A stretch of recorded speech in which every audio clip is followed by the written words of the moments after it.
Hi, everybody. This is DearMamaSal, and it is Friday evening, which means it's time to talk about coping with life. And we've got lots of fun things going on tonight. I know you guys always like to see me cook, so I've brought out my Halogen Oven, and I'm going to be cooking a turkey breast in there for you and the fixings during the course of the broadcast. I don't know if it's humanly possible to do it within of course it's possible to do it within the time. It's a halogen. But we got lots of different things going on. Over this shoulder, you can see that I have got unboxing for those of you who are interested in unboxing things. And so a very warm welcome to everybody. If it's your first time watching, Dear Mama Sal is not just me. It's a group of people who get together,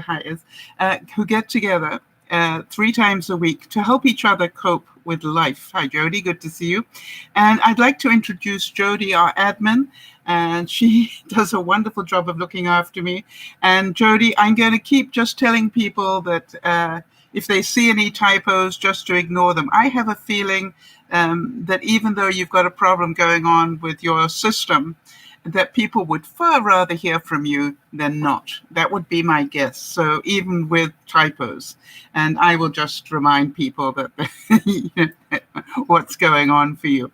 And thank you so much for being here. And this hopefully will be a lot of fun. So the first thing that I wanted to let you know is that I'm going to be cooking, if all things go well, which rarely do with me. All right, I'm going to do roast turkey with gravy, half-baked potatoes. I'll explain that in a second. Some roasted vegetables. I'm meal prepping for the week. And if we get everything else going well, I'll also do some carrot cake brownies with icing. Yum.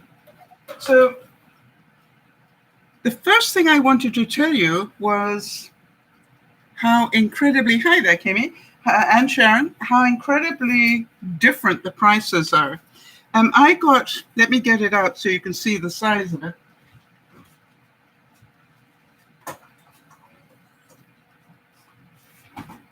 I got this, what is this? 1.18 kilogram turkey breast roll for $21 Canadian, $21.36 without taxes. So I asked Jody to check what it is where she is, and she said she could get 3 pounds, which is more than this, 3 pounds for $10.40, so nearly half the price.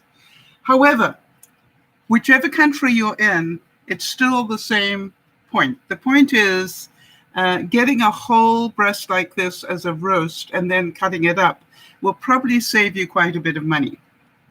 Kimmy's saying that she's supposed to have snow. Hi there, Beth. Good to see you as well. All right, so now what I have done is I've just dusted it. I've, funny enough, put some almond flour around it because I thought that would be an interesting taste. And I'm going to let that go in. But before I do that, I got to show you my first unboxing.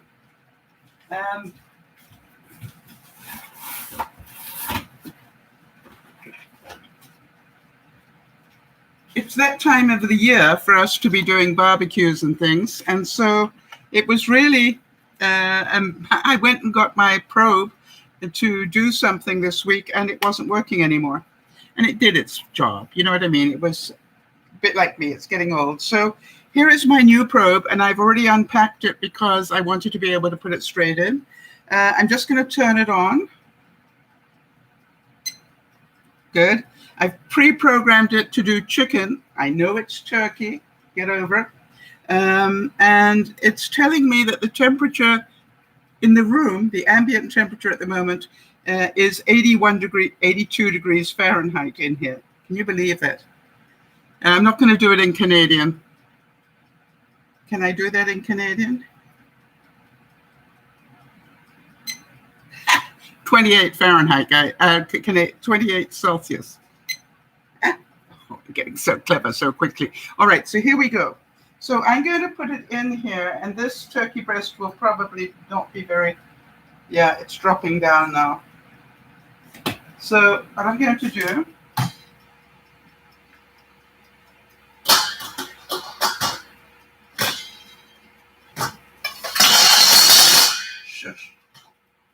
I'm going to do a double experiment, because for those of you who've watched me cook before, I am going to put my trusty little chicken in there. Now, for those of you who don't know, what happens is I put this in, and when the poultry is at the right temperature, its legs will spring vertically. Yeah, I thought it was time to bring Hal out of the closet. So I'm going to put him in, and we'll see which one says it's ready first. Okay, so we just put him in. I think I'll put him in the deeper end. There we go. And so now this is a little Sal trick that I thought you guys would enjoy. These are actually canning tongs, but they are really useful for picking up an awkward roast, like this one. What do you think? Clever? It's not what it was built for, but you know that has never stopped me. Hi, Abby. Good to see you. So what I'm going to do is put the halogen back on, and I'm going to give it a bit more space. Oops. This one.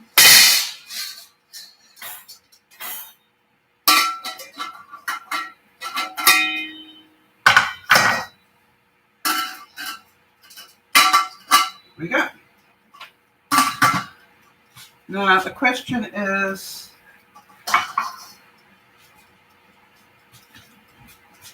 you can sort of see it.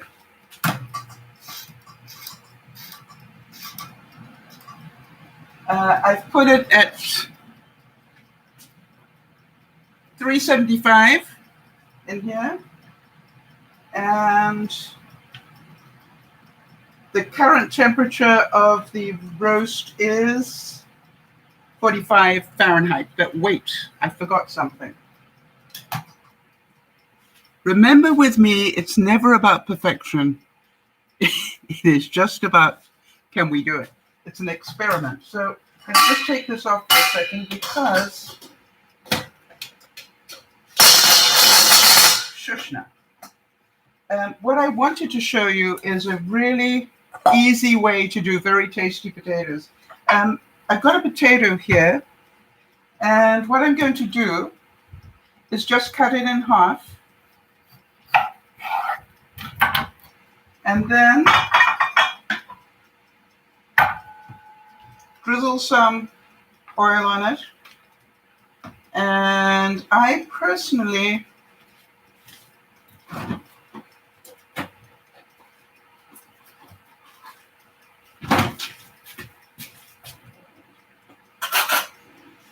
love to put a little bit of lemon on it, okay? Like that. So it's a mixture of oil and lemon. I'm going to put some salt on there.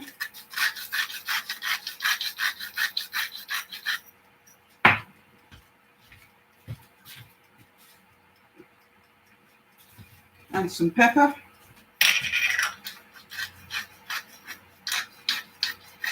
And then I'm just going to roll them over so that we can get it covered a little bit.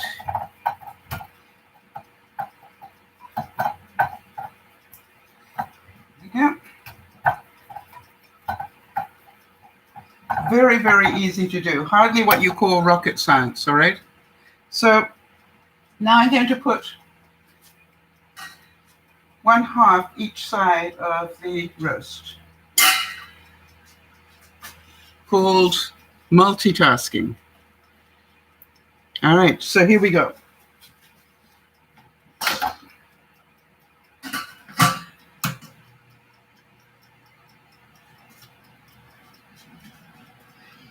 And as I said, our probe is saying that it is 45 Fahrenheit. This is also convection, Jody.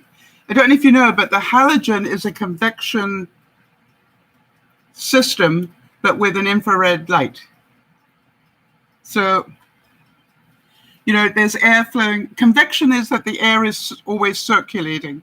And you will see that as it cooks, the light will come on and off to keep the temperature up. Now then, think about how much room I have got that roast in. Think about how much money I would spend if I turned this one on to do that size roast. And really, that's the reason I got the halogen, because quite honestly, it is a phenomenal oven. And it cooks. I can cook something from frozen. I didn't have this one frozen, but I could put it straight on frozen with the infrared light, and it would do its thing. Isn't it amazing? So, no change in the temperature. All right, in the meantime, quick sip here. I wanted to, is there anything else I need to put on at the moment? I'm going to let that go for about half an hour, I think, before I start doing the other things. That's what we'll do. Let me talk a little bit. I was saying at lunchtime, wait.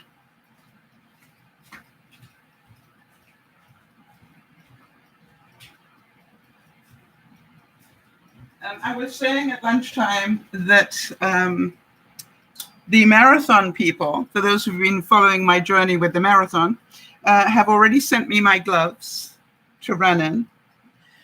They have already sent me my finisher shirt. And they have also sent me my medal. Now, I want to tell you that I was nearly ready to quit until all this arrived. And I want to talk a little bit today about what happened to me this afternoon. This afternoon, I went out and I was so excited about having all the kit and being able to wear it. But you know me, I'm not going to wear it until I've done what I meant to do. And I went out and I walked 3.18 miles, 3.18 miles. 3.1 is what I needed to do, and had it on my phone, but I unfortunately didn't take the picture.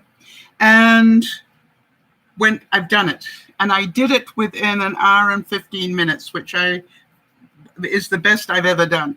And I came inside. I actually hit the stop button and said, okay, I know I've got enough room, space there, that everything should be fine. And when it calculated it onto my Fitbit, it was Fitbit that actually did it. But when it came onto my Fitbit final program, I'm just going to show you.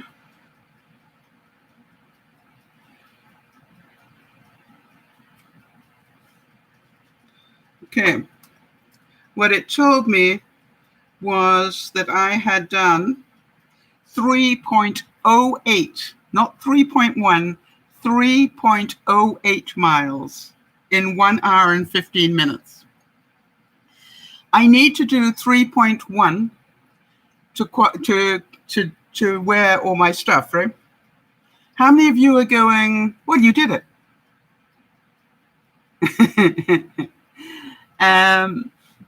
But here's my point. If I went into a court of law, could I prove it? And the proof would be this, not what I had on my phone before it put it onto here. So I call that integrity. I actually don't have to prove it when I log in my time and my distance. I don't have to prove it, I don't think, because I'm a digital walker.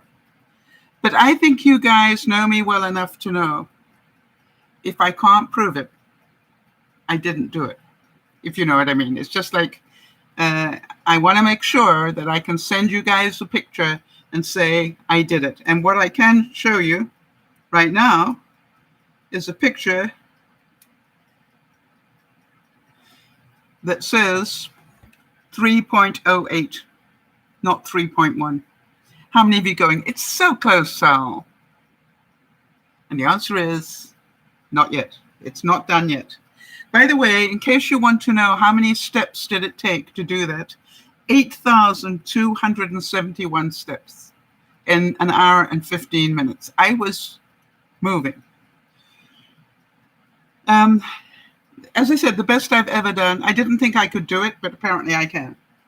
So you know that I now have until the end of the month to do it a second time.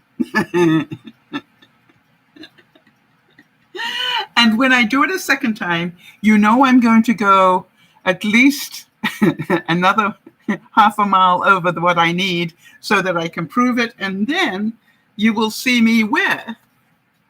Isn't it beautiful, though? What a beautiful medal to get. So I just think it's so pretty.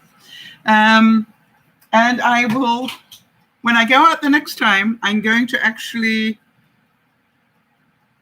not wear this, but the next time after I've qualified, I'm not sure if I'll qualify, but the next time I actually do it, I will know that I'm a finisher. And I will know I have the right to have the medal.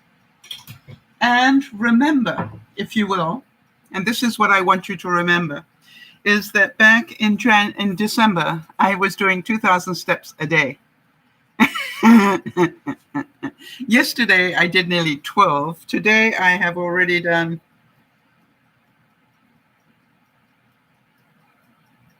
come on now, 94. I've done nearly another 12,000 steps today. So you will know that this is about, I could cheat it, although it's, but I'm not going to. Why would I do that to myself? I want to know I won it fair and square. Makes sense? And how many of you would do the same? I know an awful lot of people who would say, hey, you did it. It just changed it when it put it through onto the final. And I went, yep. But if I went to a court of law, the judge would say, can you prove it? And I'll go, yeah, but judges are not interested in yeah, but they're interested in facts. So here we go. So this is cooking very nicely. No change in the temperature yet. So in the meantime, what I'm going to do is I'm going to make a little baste here for the turkey and for the potatoes. So I'm going to put a little bit more oil. I thought it'd be really nice to have some orange with it. So what I'm going to do is I'm going to cut a couple of slices of orange that I'm going to put over the top of it once it starts browning a bit, when I've done both sides. So that's going to be really nice. And then I'm going to just put some of that juice into here.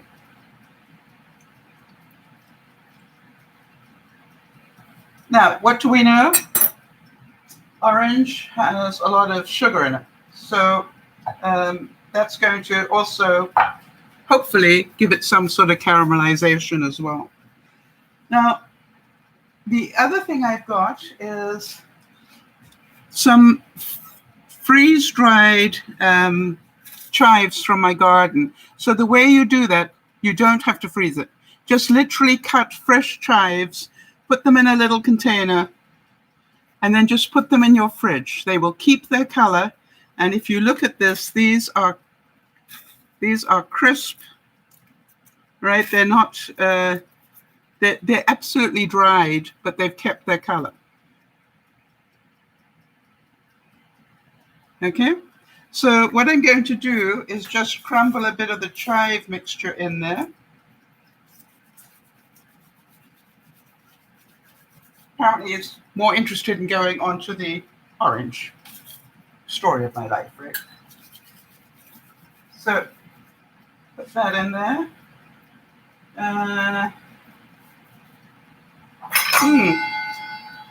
Was thinking a little bit of plum sauce on there would be nice as well, right? Just to give it a bit of more caramelization. It's not easy to say, people. caramelization. There we go. And then gonna mix that around. Put a little bit on there.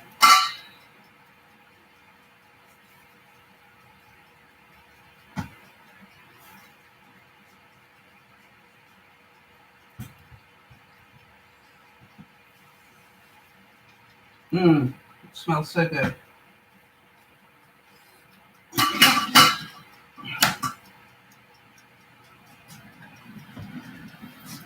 It's up to 48 Fahrenheit. There we go.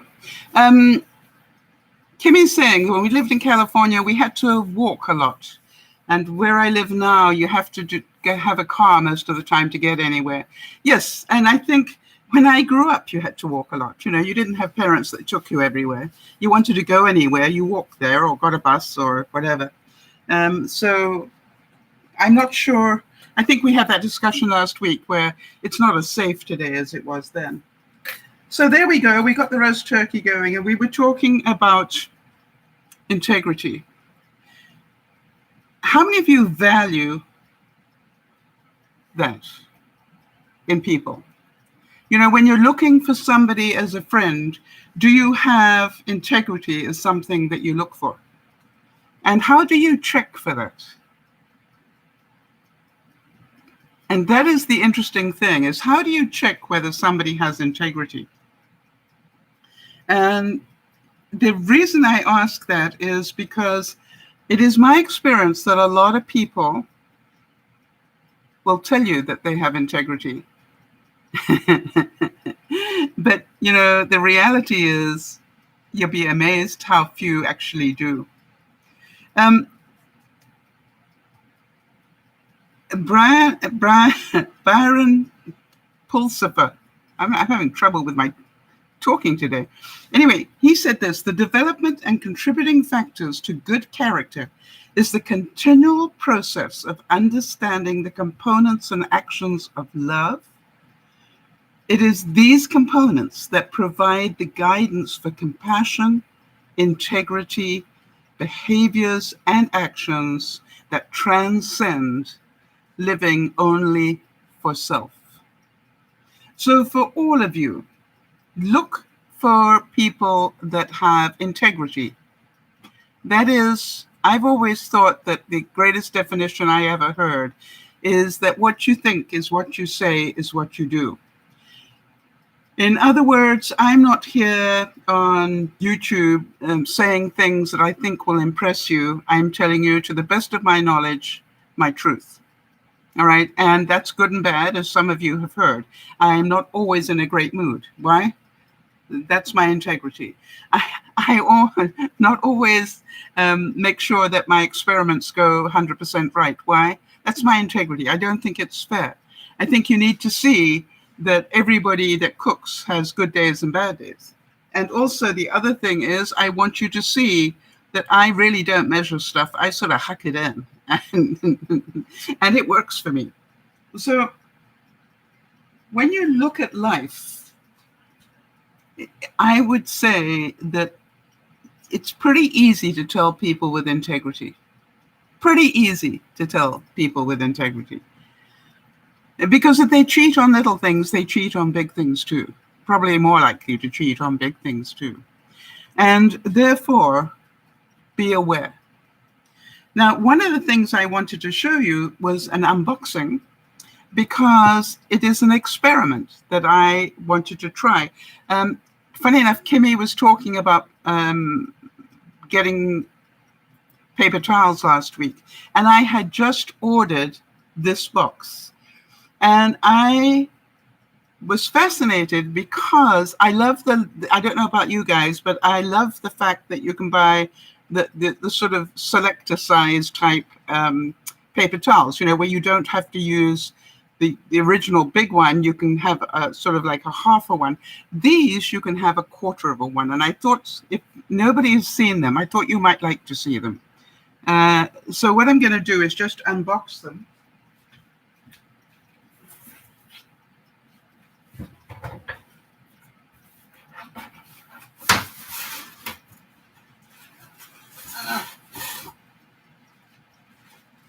By the way, I'm not getting paid by these people or anything, just so that you know. Scissors, huh? Where are your scissors?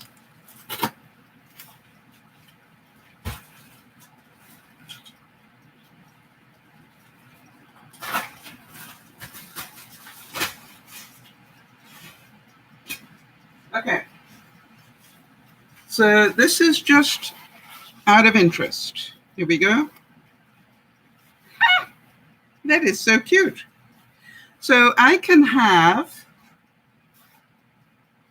a selector size would be this. Agreed? But this gives you the opportunity to have this. So if you wanted paper towel to put under your coffee cup or something, you could just take this and not waste this. Isn't that amazing? But it also allows you to get a big amount if you need it. That is so cool. And I got a complete box of it because I reckon this will probably last me a year. And I want to make sure that I have got my paper towels ready before we go back into maybe another wave of pandemic. That's just who I am. Okay. So that is what this is. Isn't that interesting? I've never seen that before. And now then, the next thing is, what is the quality like? That's probably what you're wondering. I would say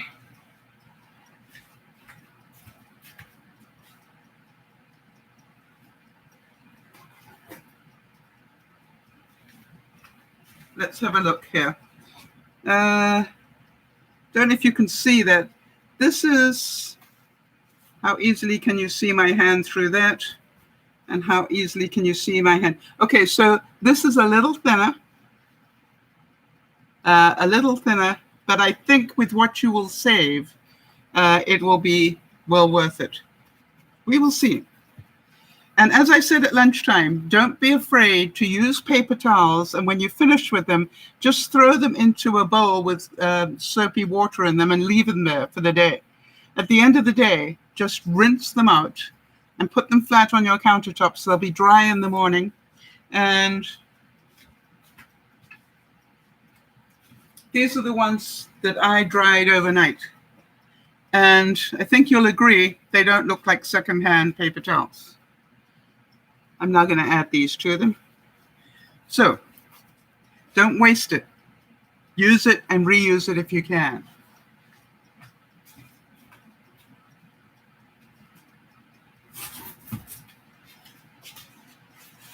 The famous red knife that I lost for so long, I'm going to put that away right now.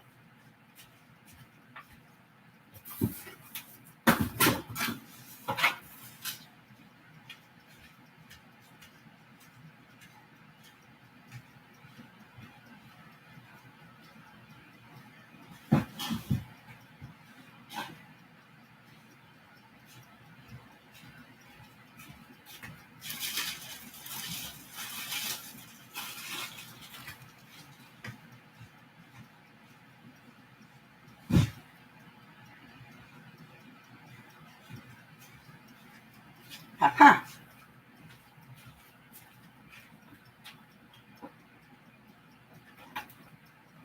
Temperature is already up to 62. And I want to show you how much it is already browning the top.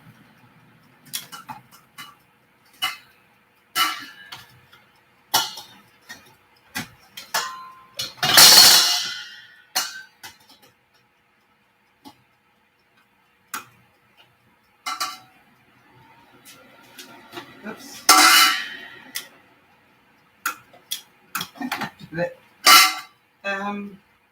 I don't know if you can see that, how brown it is already. So what I'm going to do is to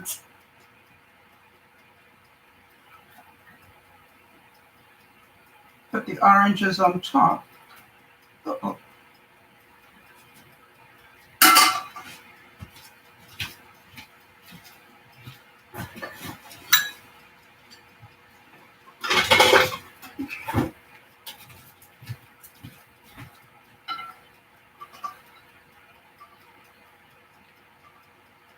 Don't be awkward now. You can do this, so. There we go. That will do.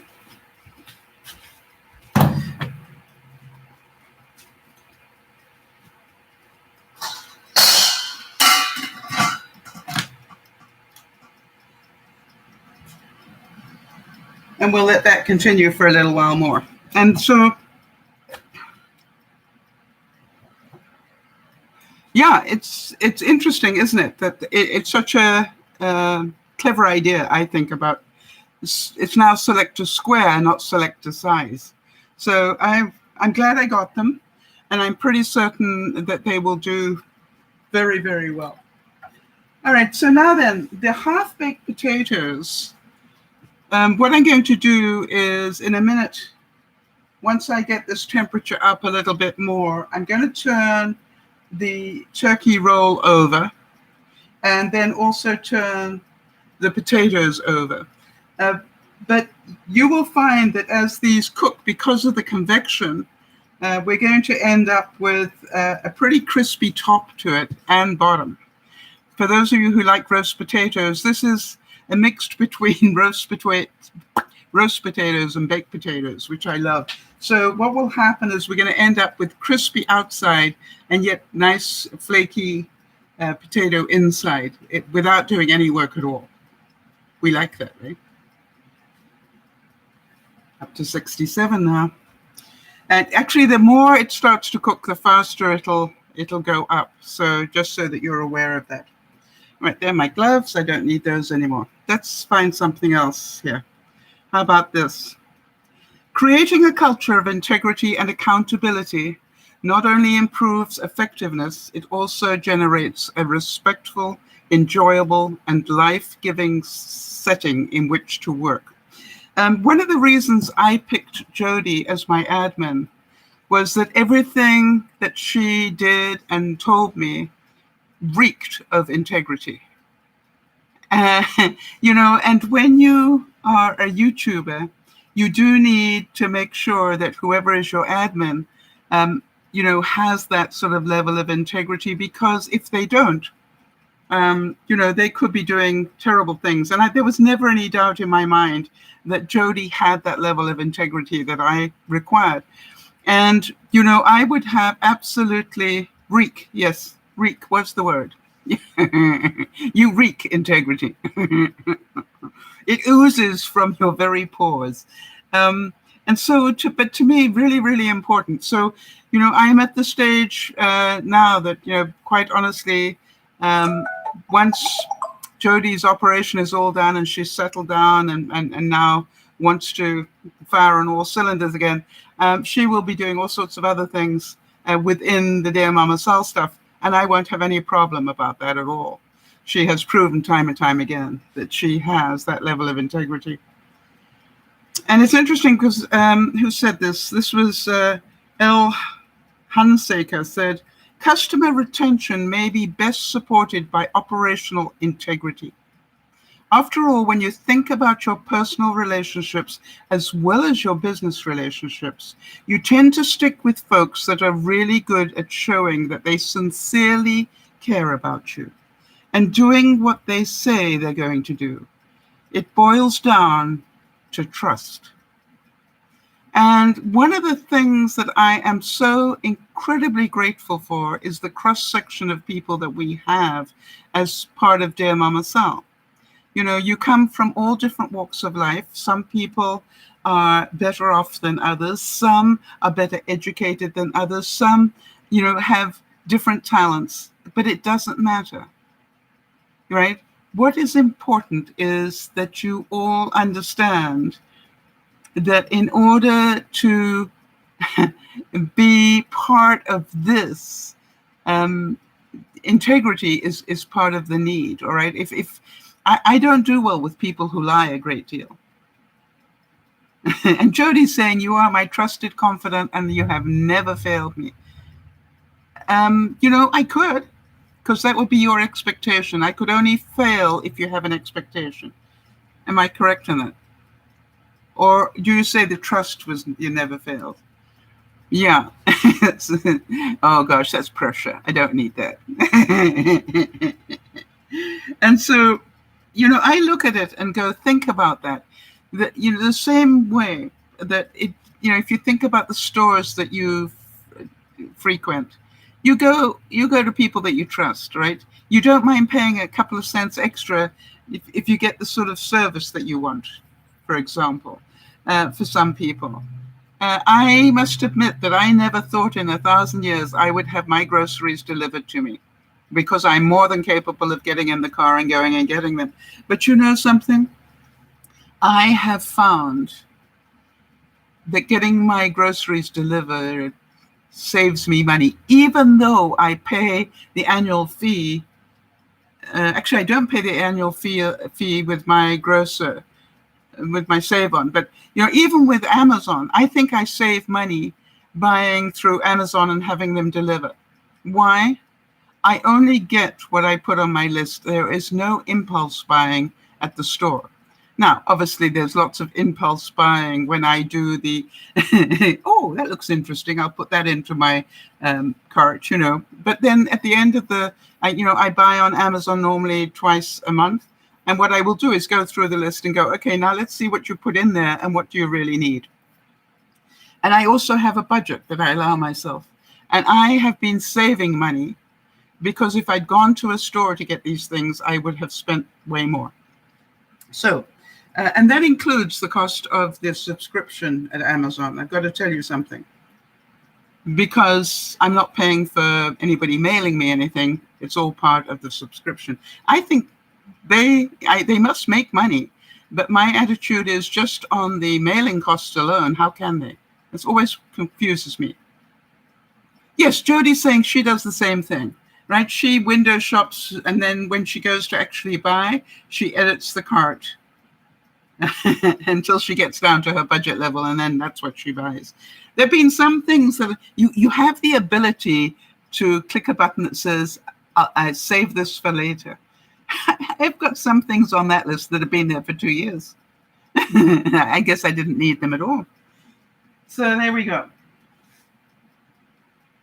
That's looking good. We're up to 80 degrees already. We're halfway there. Isn't that amazing? In such a short space of time. So I'm going to turn it over now. And I probably turn it back, but I want to turn the potatoes over as well. So please excuse me a second.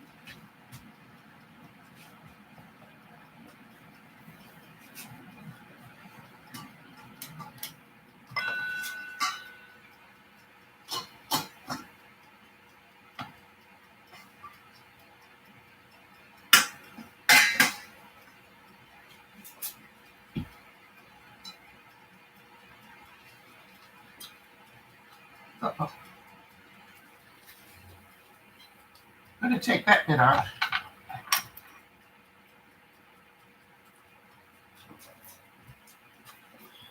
I'm doing this a little gingerly because you can imagine how easy it is to burn yourself on this thing, which I don't want to do. Oh, look at that. This is, you see the potatoes are already browning? Isn't that amazing? So turn those over. I'm going to give them a little bit of extra oomph. There we go. And now I'm going to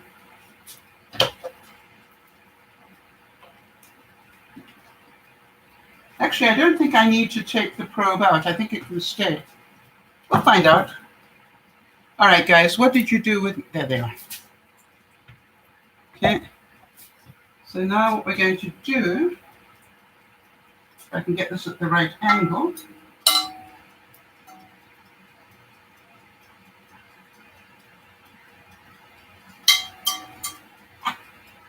Okay.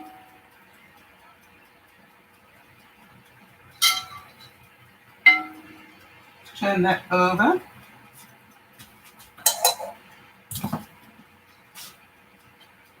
Gonna give it a little bit of the juice.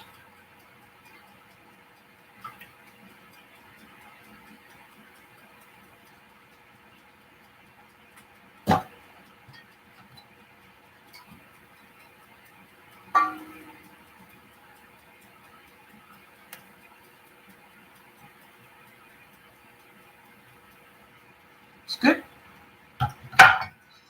I'm actually salivating as I do this, I gotta tell you. But this can stay down for now, because we want that to brown. Now, we are going to go multitasking, because we know that's half cooked. What I'm going to do now is to put on another layer.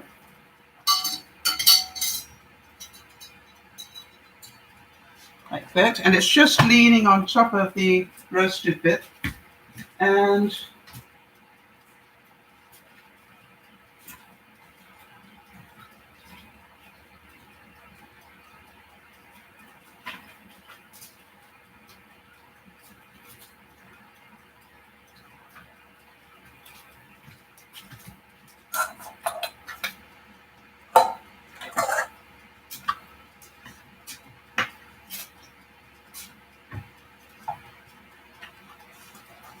I'm just oiling a silicone cake tin, and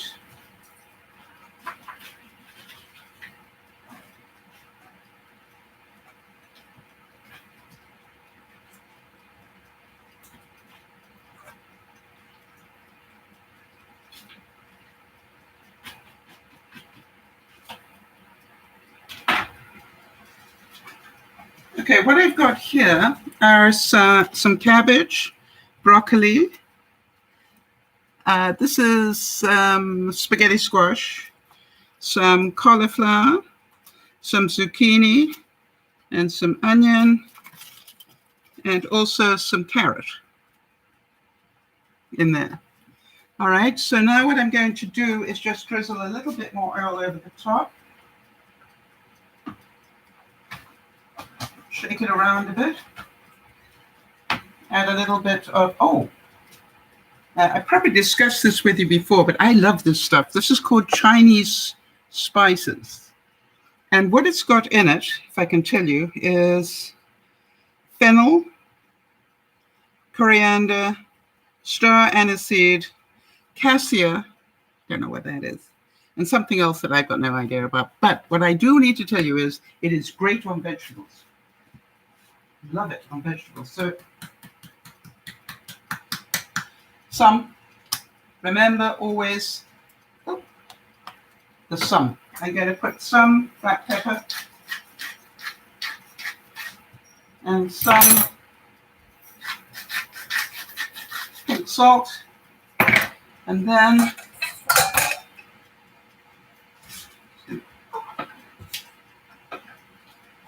stir that up a little bit. No, that's not going back in. Okay, there we go. So now this is going to go on top here. Get your gloves on, Sal. Good. Going to put that on top again. Like that. We're going to put that on top again. And I'm going to put that on for another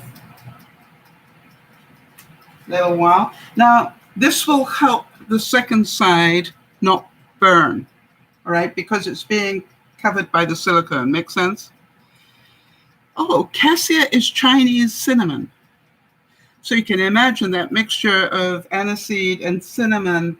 I want to tell you, it's really good on vegetables. I do know that. So just not what you call hard work, because you know I don't believe in that wherever possible.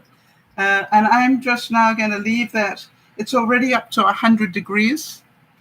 We are probably going to get there faster than I would like, but that's okay.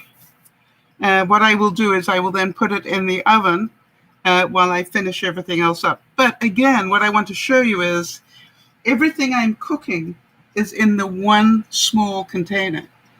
All right, this is not a huge, great oven, right, warming up and doing stuff. Well, it'll go on to keep it warm in a minute. I would normally use my toaster oven to keep it warm, but as I found out last week, putting the toaster oven on underneath the computer and standing next to it, not a good idea. All right, so Jody's saying, I need to buy a squeeze bottle for olive oil. It's a great way to dispense a small amount. This had honey in it, but I do recommend it. It's a really useful way to do it. Ever since the day I thought, let me try and see if that works, I went, oh yeah, that works big time. So I'm glad that you saw something of value to you, Jody. All right, let me just grab another sip here.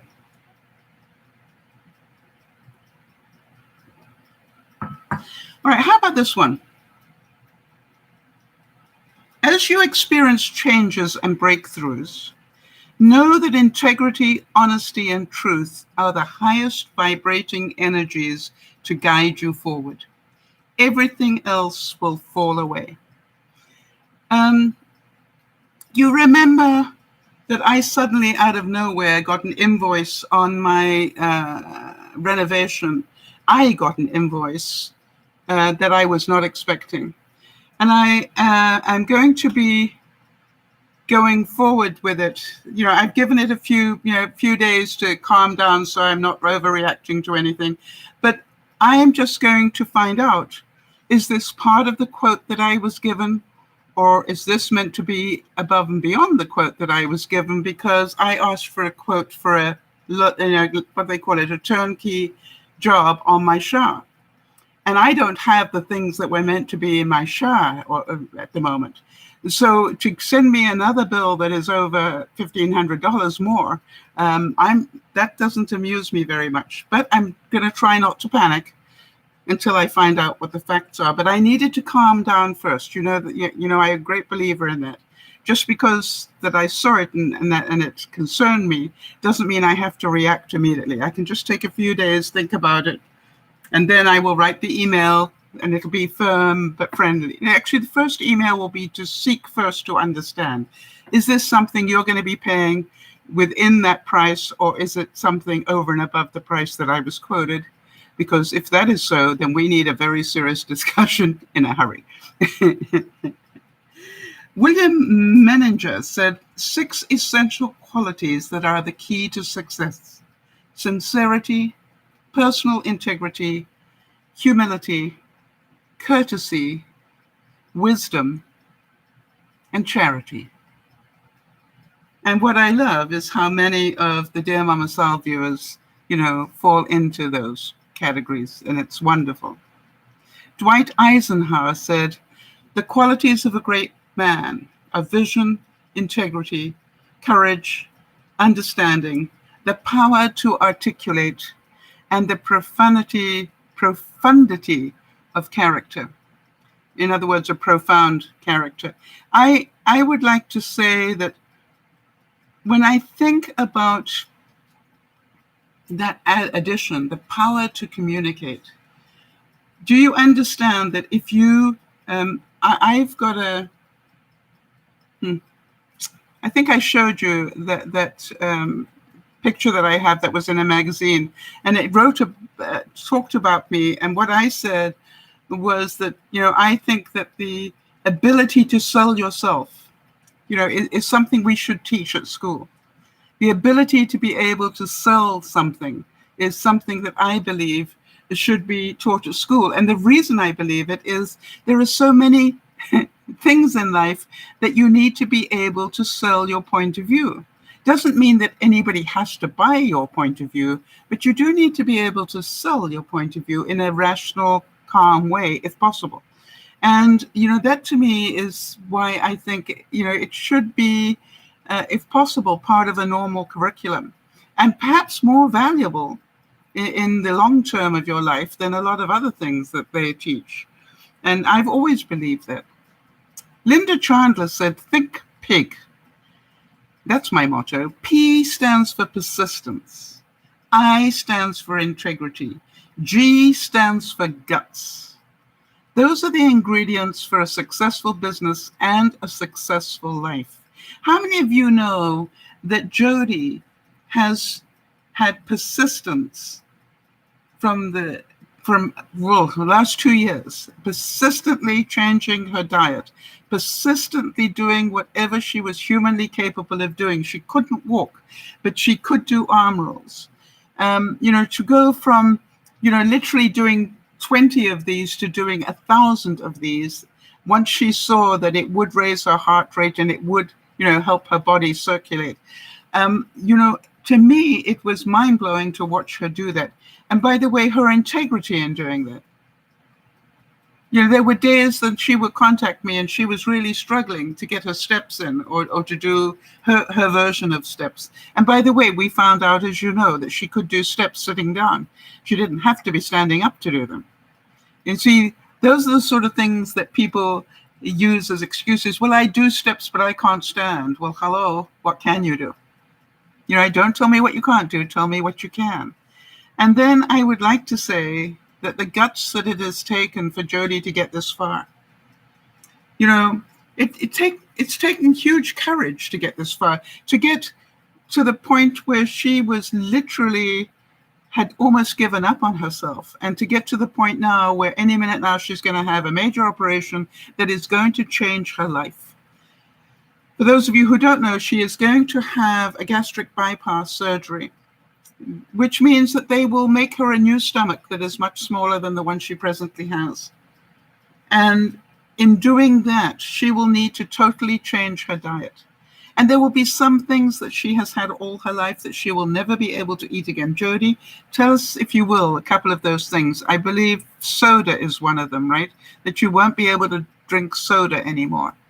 What other things will be off your menu forever? And you've got to think about it. If somebody said to you, I can help you lose another 100 pounds. She's already lost over 100. I can help you lose another 100 pounds, but you must promise me you will never drink soda again. How many of you would say, I would give up soda for another 100-pound loss?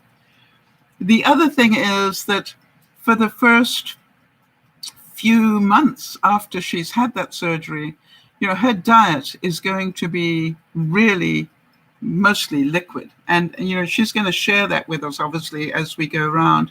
She's said she won't be able to have soda. She won't be able to have anything with a lot of sugar or too many carbs. All right, which is what we're all trying to learn to do.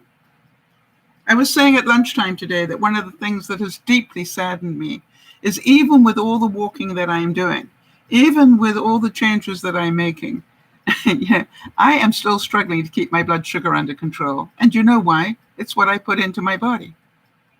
So Jody's saying her main focus will be protein and non-starchy vegetables. All right, so just so that people understand, Jody, what I've got in here, let us know which are the starchy ones so that people that might not know. I know potatoes are obviously starchy. All right, what about spaghetti squash? Is that a starchy vegetable? What about zucchini? I call it marrow, but zucchini.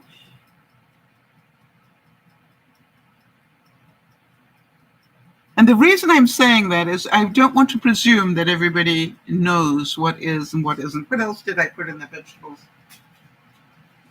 Oh, broccoli, carrots. I need to swish those around a bit. They're cooking very well. We're up to 114 already, people.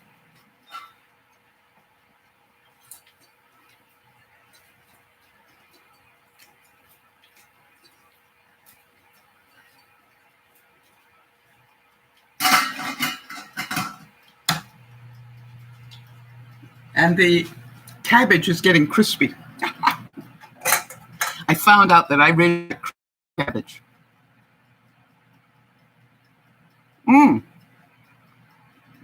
Only the carrot. Interesting.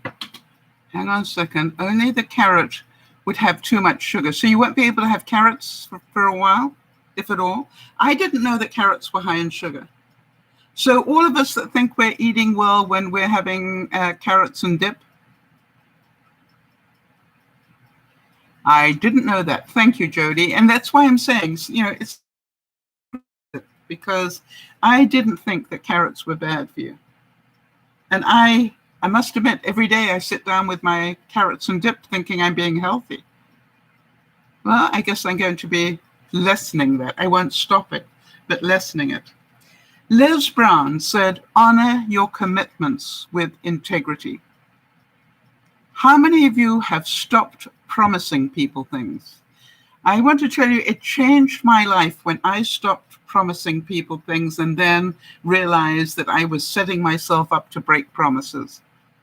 You know, I will say to people, I intend to be there, but if life gets in the way, I'll let you know. All right? Think about that. People say, all right, well, will you be there? It's my intent to be there.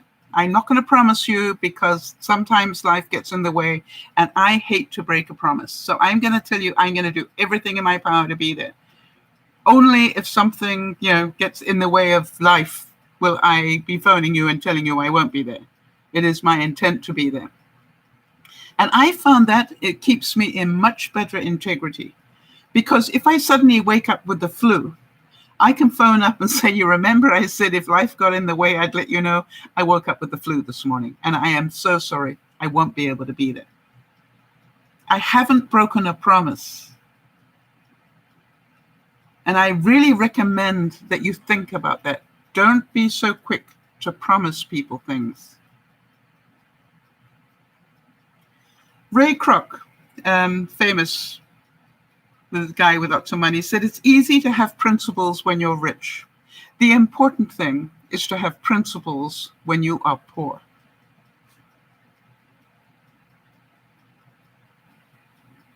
And poor is very subjective. My poor might be very different from your poor. And, that is something that I always try and get people to remember. Your definition of poor might be very different from the person sitting next to you. And your definition of rich. I am constantly aware that I am still in the top 5% of the world, even though I'm retired on a limited budget and all those things. I am still in the top 5% of the world. I have a roof over my head that belongs to me, right? It's like these things. I am able to buy groceries every week. I am able to buy, bulk things. I am rich in a lot of people's standards. But I am not what I call rich. I balance things pretty well.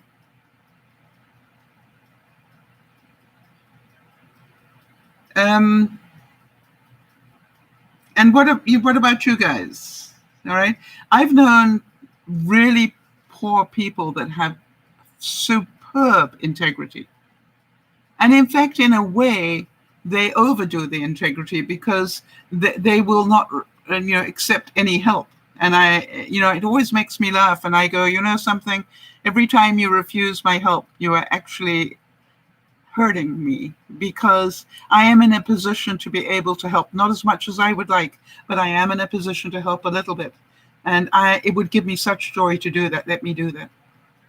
Please. And, it is really important. And Byron Pulsifer again said, one of your most prized possessions is integrity. If this is you, then you should never compromise it. So I could have put on all the gear today and said, I know I did the distance. I know I did it. Just somewhere in the translation, it lost 0.2.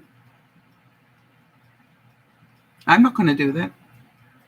I'm not going to do that. I'm not going to do that. I probably won't be doing it tomorrow because I need a couple of days to recover from what I did today. But, I'm not going to say I've done it until everything in my power says that I have done it.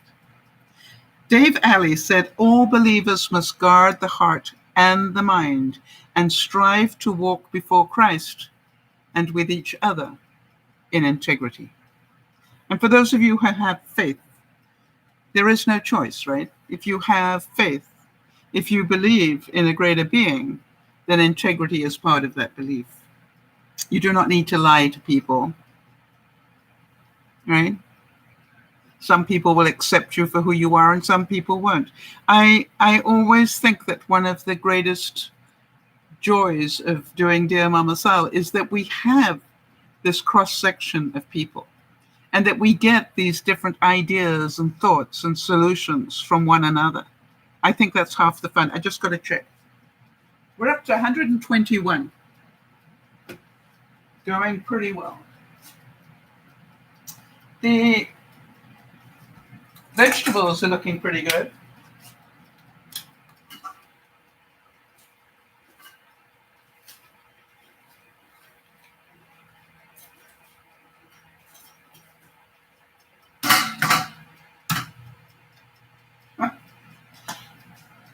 I think I'm going to have very crispy cabbage, but that's fine. It'll give it extra taste.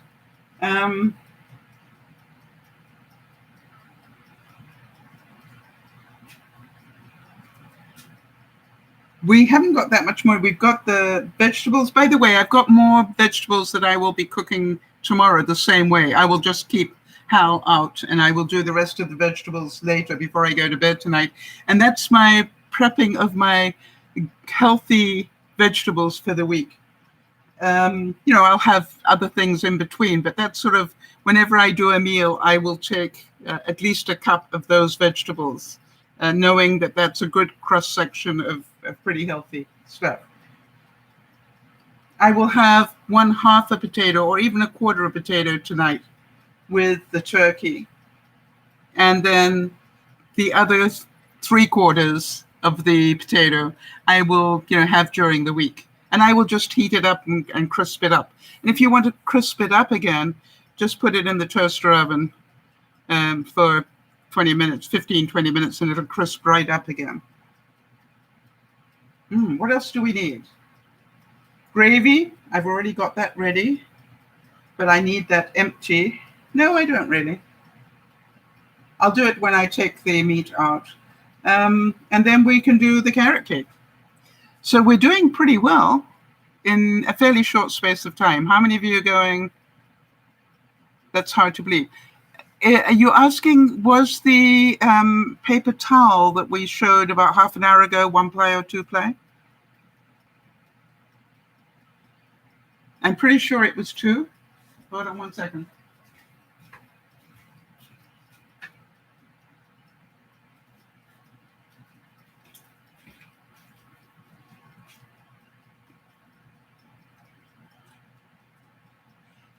Yep, 2-ply.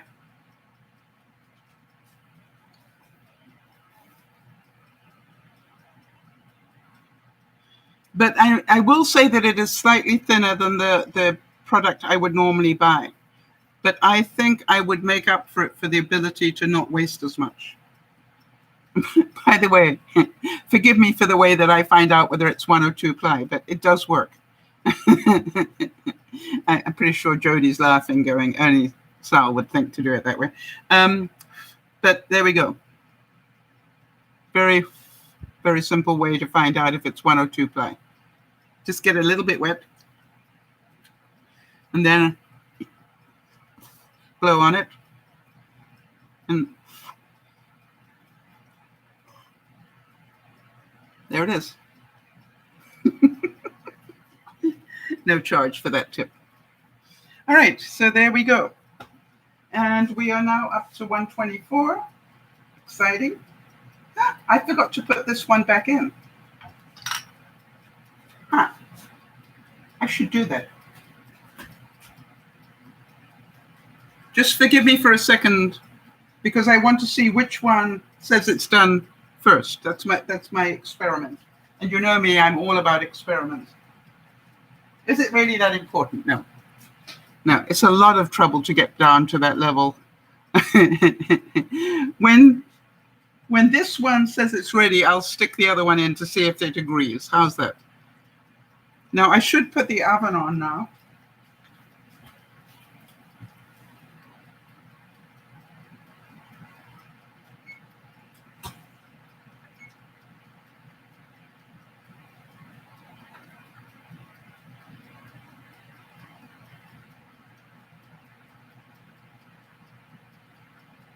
Yeah.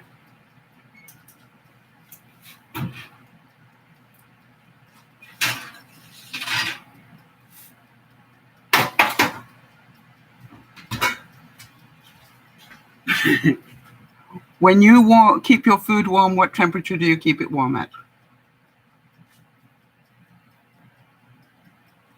I love hearing what other people do. So, how about this one? To give real service, you must add something which cannot be bought or measured with money. And that is sincerity and integrity.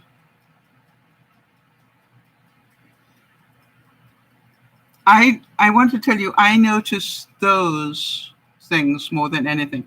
Right, Jody's saying she keeps things warm at about 225 Fahrenheit. I put it at 250.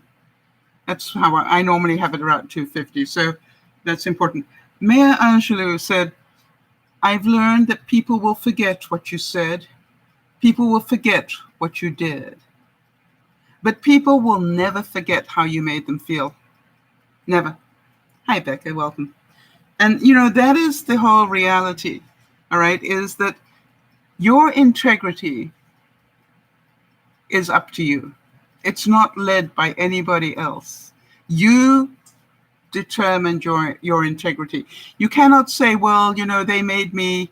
No. Integrity is about what you choose to do.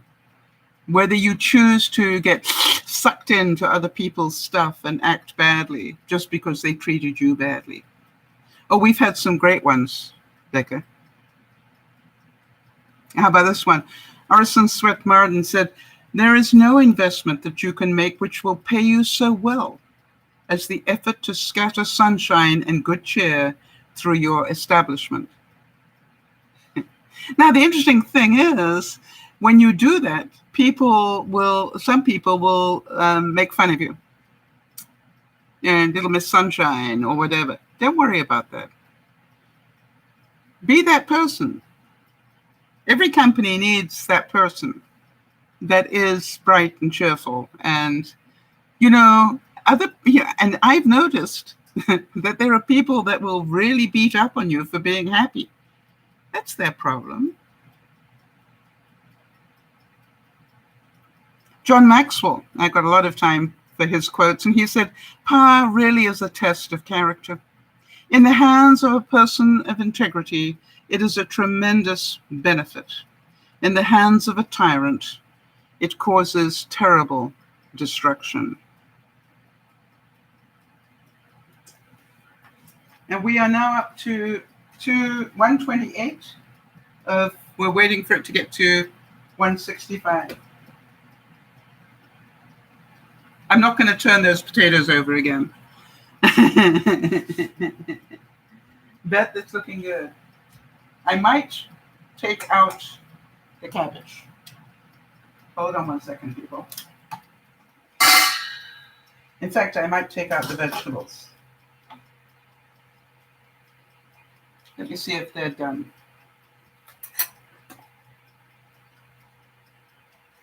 Pretty much.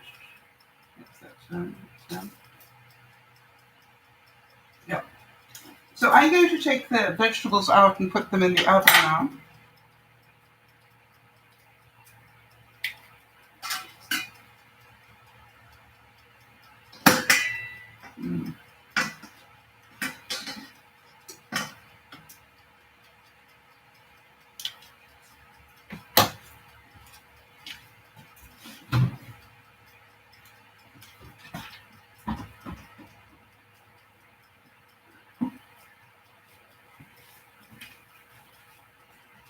And remember, the glass around this bowl is, the glass bowl is very hot.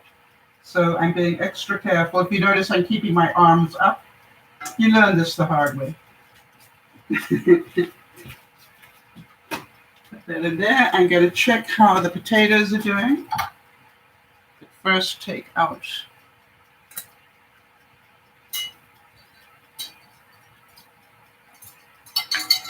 that.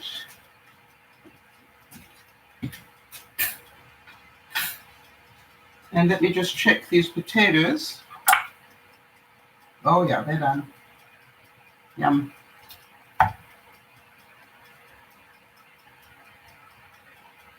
But I would like them. Oh, that one's falling apart already. I just want to crisp up the top a little bit more. And now I'm going to turn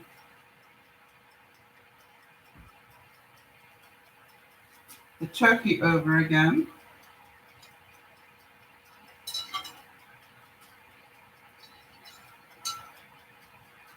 That does look good. A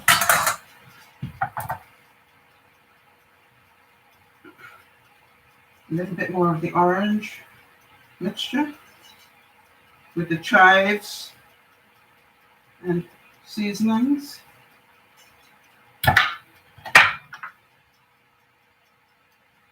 And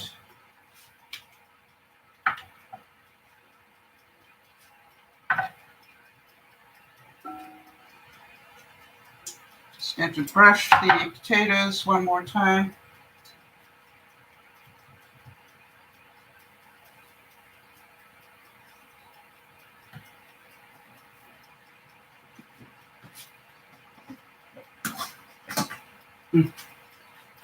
You don't need the ring.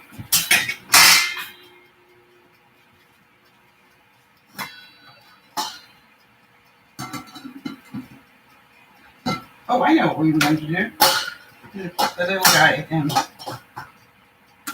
Uh-oh.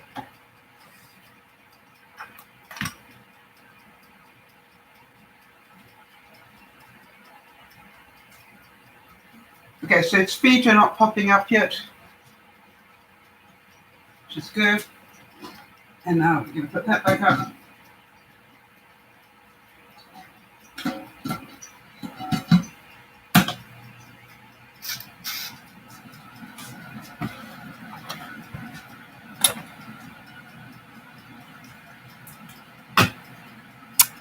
So there we go. All right, what do we do? Let me see what I missed while I was doing that. Thank you for helping there, Jody.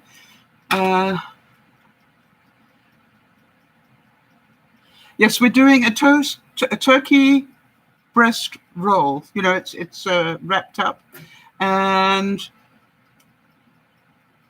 we've got half-baked potatoes in it. They're roasting.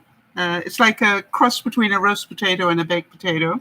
And we've also got some, as you saw, some roasted vegetables. Oh, interesting. Kimmy's saying, Jody, some people sabotaged the lines last week and we all had no internet or cell. And I'm finding that it has also messed up my computer and my cell.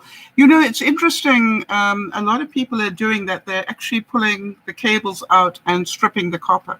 So I'm sorry to hear that you had that, Kimmy. I'm really sorry that your community is suffering with that. That's right. It is being basted in an orange and plum sauce with a little bit of oil, virgin olive oil. You've never had plum sauce. You work at Mickey D's, or you worked at Mickey D's, and you never had plum sauce. Really? Do they call it something different, Jody?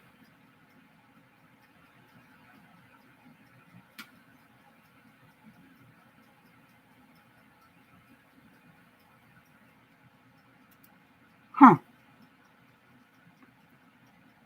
But have you had the... Oh, yes. Believe me, it is definitely in the US. So, okay, let me ask you something. Do you have sweet and sour sauce?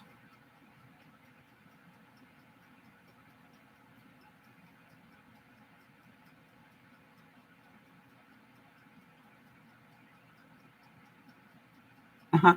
Guess what it's made from? Oh, I've left the oven open. Why didn't you tell me? I'm going, what's that red behind me?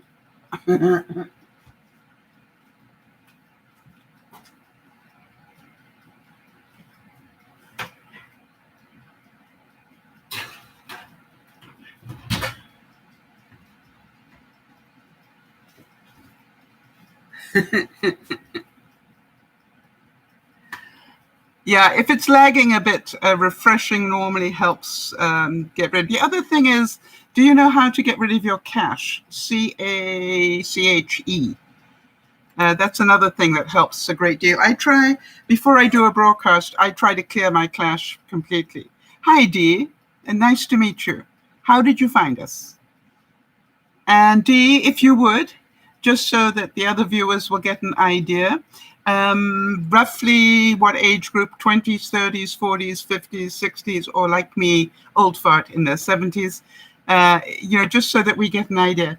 And are you Northern Ireland or Ireland? I probably Ireland, because I think if you were Northern Ireland, you would have said that. So welcome. And it's pretty late at night where you are. Or 4 o'clock in the morning where you are. Or 4:15 in the morning. What are you doing up, Dee? I mean, we're delighted to see you, but, seriously. That is not in my, I'm probably going to bed about that time of the day. How wonderful. Thank you. All right, so here we go. I don't know a more dignified and effective workforce than one operating from a position of worth, integrity, and confidence, as well as one that excels in language of appreciation. Aha. Right. So I got that pretty right. Right. So Dee is saying that she's English living in Southern Ireland, which is Ireland itself, not Northern Ireland. So living in Ireland, and it is, of course, 4:18. What on earth are you saying? Hubby off to work. Well, bye, hubby. Have a wonderful day, honey. Who goes to work at 4 o'clock in the morning? Hubby does. Yeah, now, of course, it begs the next question, Dee. You can't give me that information that I'm not asking the next question. What does he do? Kate Summers said, you could consider Wednesday as a day of the week to inspire yourself and others to accomplish all that needs to be done by the end of the week. How many of you actually have certain days that you do certain tasks on? I know Jody does telephone calls on Mondays. Anything that needs a telephone call, she gets those all done on a Monday, which is, I do, funny enough, Jody, I do my serious emails and things over the weekend when I know I've got time to concentrate on them, right? I haven't got other people phoning me and doing stuff. Anything what I call is a really serious thing, I will actually tackle it at the weekend. So he's a farmer. Well, hello. I come from farming stock in Kent, in England. So I relate. That's why I wondered what he did. That's hard work. Oh, Becca said, I used to use Thursdays as laundry day. Yeah. Yes. Okay. Jody, can you answer that? Suresh Basandra said, some things are kind of obvious when it comes to leadership. You have to be a great communicator, to have very high integrity and tremendous perseverance and stamina. And to me, I always thought one other thing. I always believe that if I haven't trained my people to take over from me at a moment's notice, then I have not done my job. You know what I mean? Yeah, I always used to say that whenever I took on a new job, my first question basically would be, who here wants my job? And they'd all look at me very suspiciously. And I'd say, the reason I'm asking you that is it is my belief that at least one of you needs to be trained to take over immediately in case anything happens to me. So I just need to know who to train. And if more than one of you wants it, then just let me know and I'll train more than one. I will repeat it. Becca asked if I could. Some things are kind of obvious when it comes to leadership. You have to be a great communicator. You have to have very high integrity and have tremendous perseverance and stamina.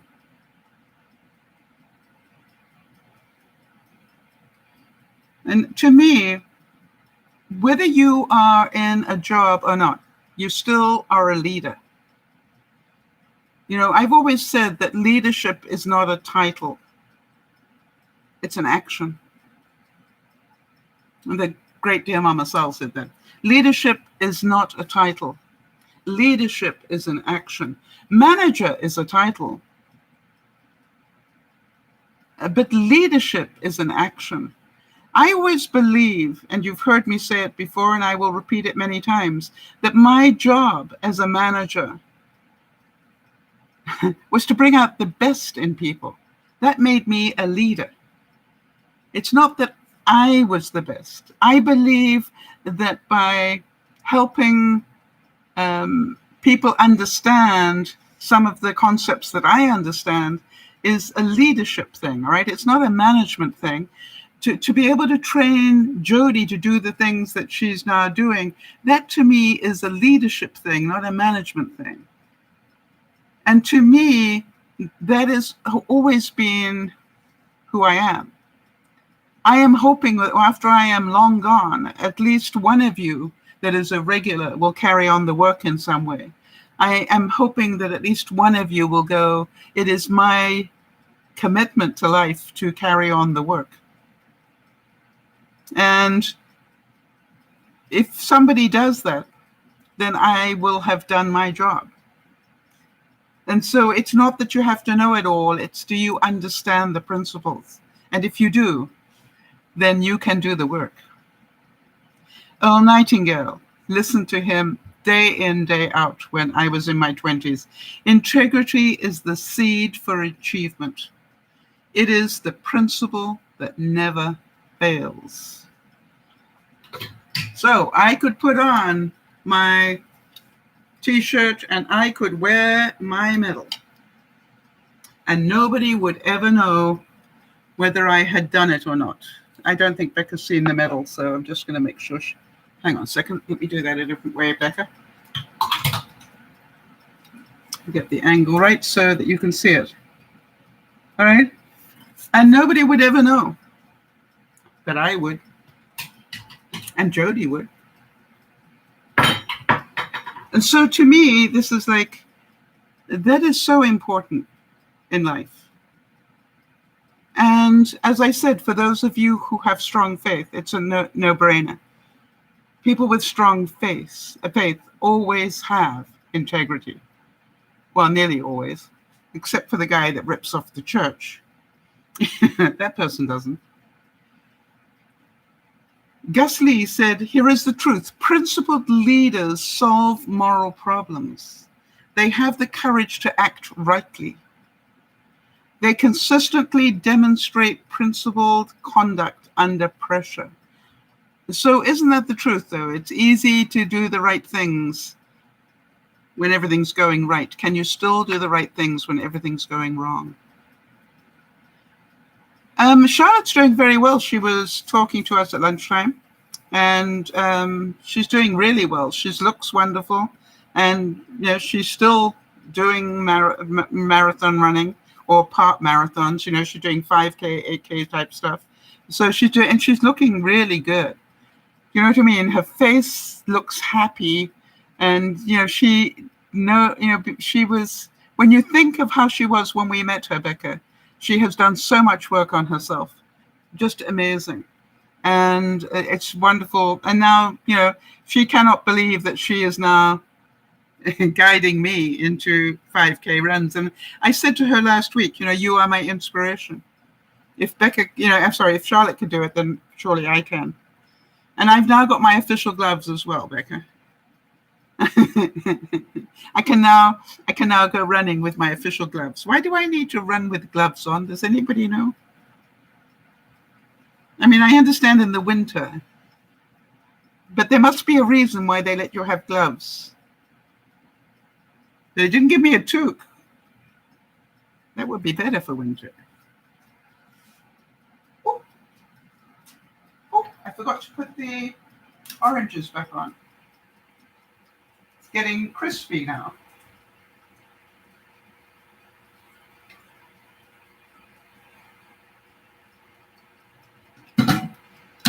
And the chicken hasn't popped its legs up yet.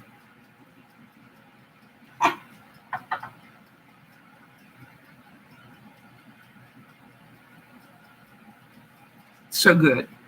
How many of you are going, that's going to be tasty? There we go.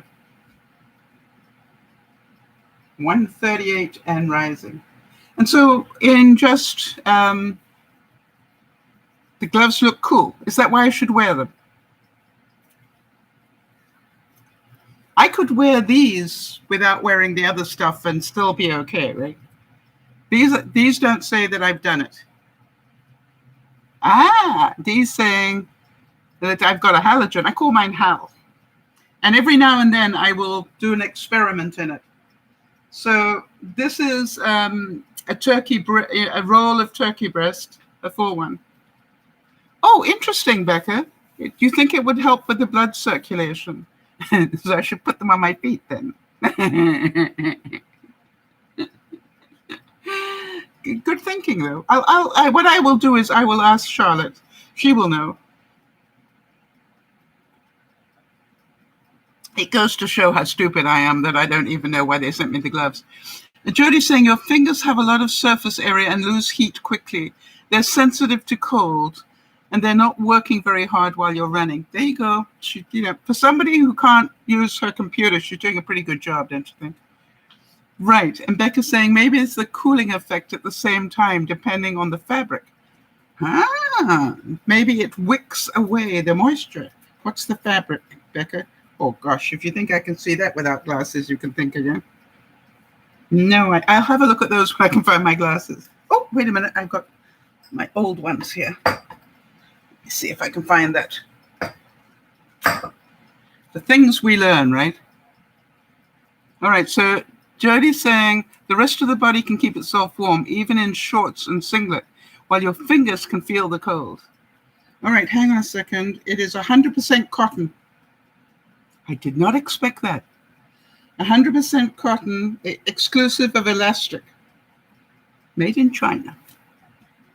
All right, so that definitely that's good stuff. I'm quite impressed with that. Didn't expect that.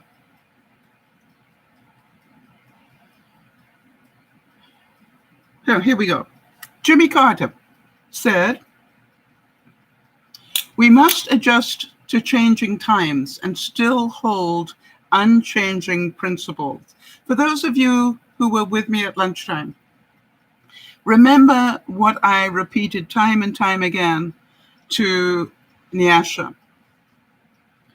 Do not become the person who doesn't help other people because people don't help you. All right?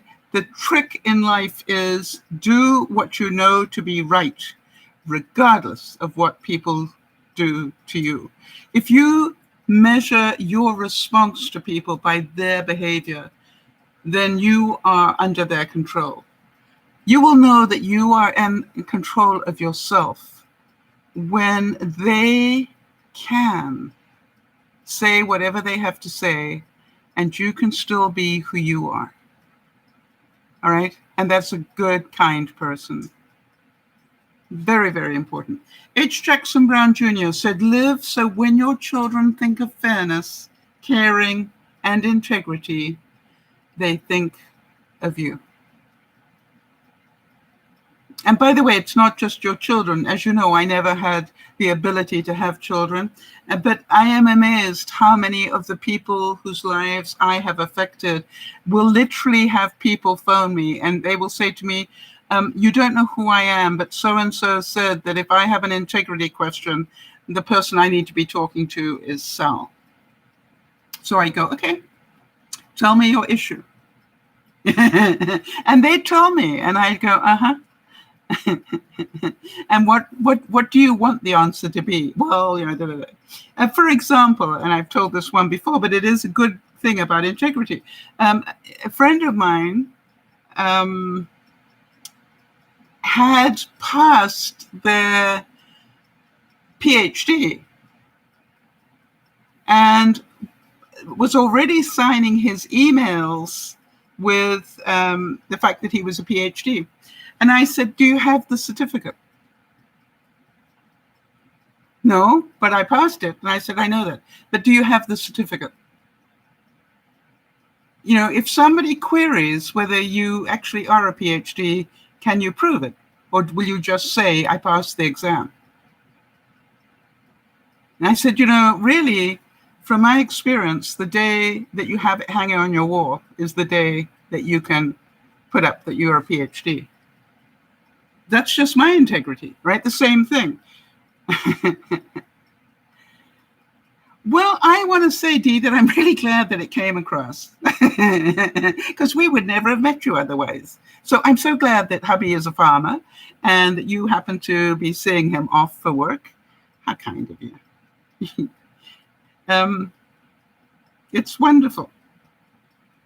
All right, people, how are we doing? 147. We're definitely getting there.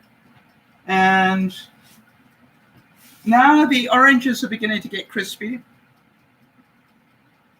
Oh, and the skin of the turkey is beginning to bubble. Potatoes are getting a serious brown effect on them now. Much better.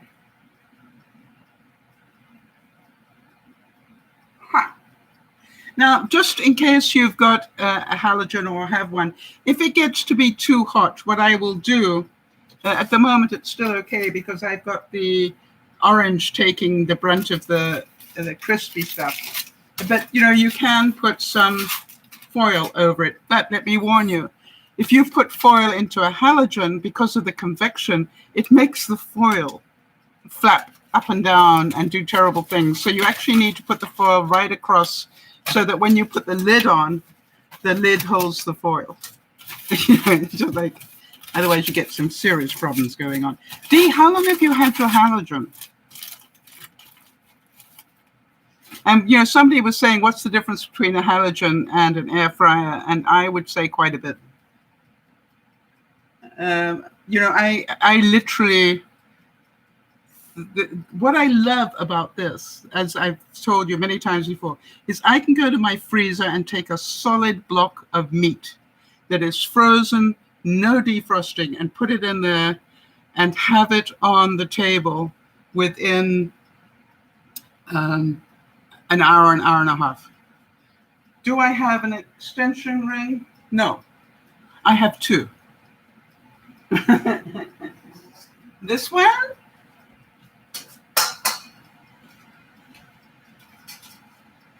And this one. Now you're probably wondering, Dee, why do I have two? Because I had one of these die on me. Some fat splashed up. I didn't have an extension ring on and broke the bulb. And so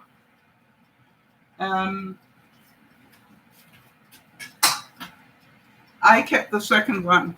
And I do want to tell you, Dee's saying here, for those of you who can't see what Dee is writing, she's saying, I had mine for years, but was scared of it. You and I both.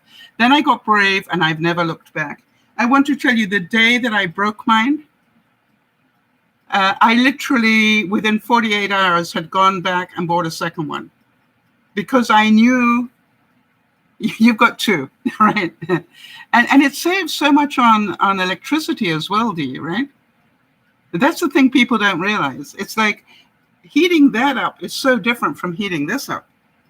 And, you know, when you're on a budget, it's a really good thing to do those sort of things. So we are now at 151. We're nearly there. And what I'm going to do is I'm going to wait until that's done before I put in my dessert. Now, just so that you know, my dessert is very simple. I talked to some of you about this before, but I take a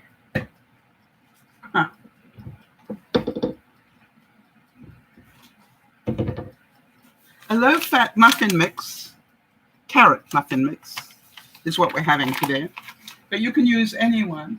But what I do is I put it in a jar, and I put in probably about just over half of the muffin mix, and then I fill it up with almond flour.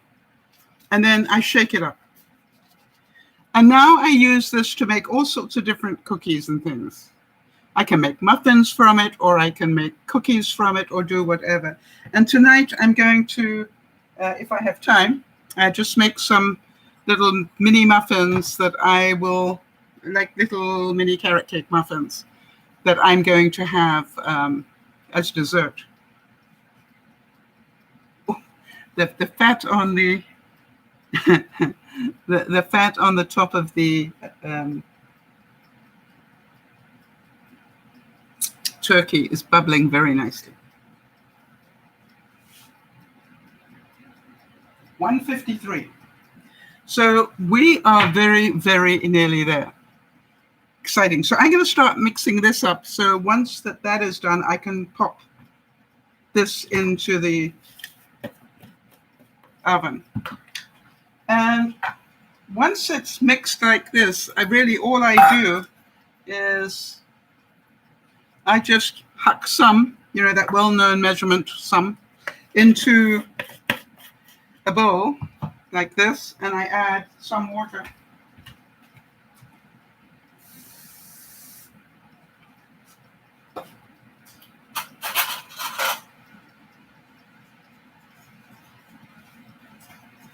And the question is, what if you add too much water? Well, you add a bit more mixture, don't you? It's like not rocket science. That's interesting that you say that. Becca's saying that we had muffins called carrot orange, and that's exactly what I was going to show you, Becca. And it was made from a whole grain base, all right? So that's why I've got different things in here. So here you go. I've got this is a little too loose, so I'm going to put a little bit more of the mixture in. By the way, another thing that's really good to put in here is banana. I'm actually going to add some raisins in there, because I try to get my fruits in every day. And I'm sort of going to make sort of a cross between a biscuit and a muffin. Okay, so that looks a bit better. So if you look at it, it's sort of like porridge, oats.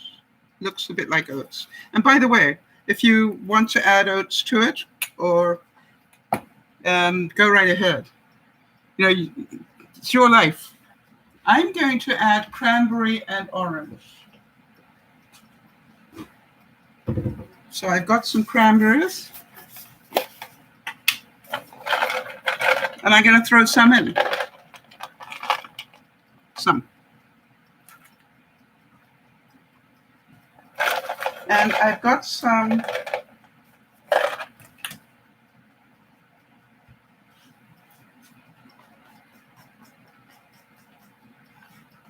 stir those in. So these are dried cranberries that I'm putting in. That's good. What did I do with the rest of the orange, people? Did we use it all? No, I don't think so.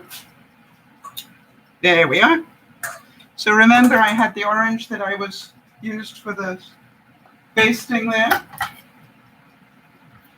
So I'm just going to take that end off.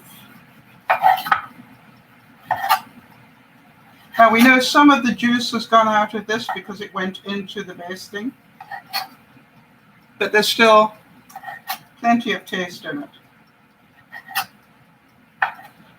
So then I'm just going to cut that up into little bits.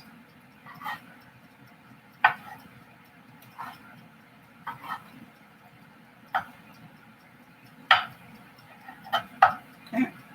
And I'm going to put in the mixture.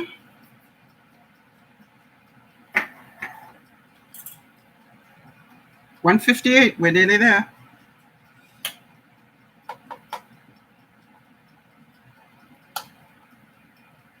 By the way, for those of you who were watching last week when we did those pecan bites, I did not think I was going to like those. I've got to be quite honest with you. I did them because I had pecans and I thought it was a good idea.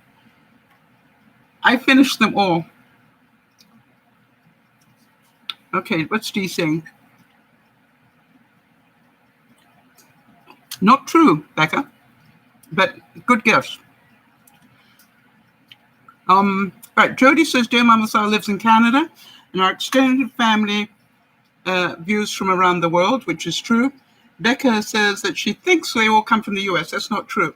We have regular viewers that join us from China, Hong Kong. We also have viewers in Ireland. That's not in the US. We also have viewers in England, Canada. We've got them all over the place. Trinidad and Tobago, not a well-known US port. All right, so it's part of me that wants to take it out.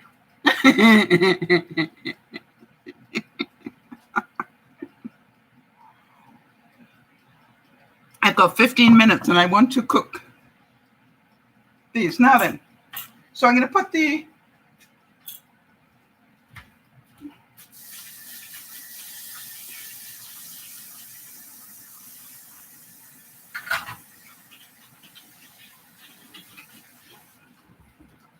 I'm going to put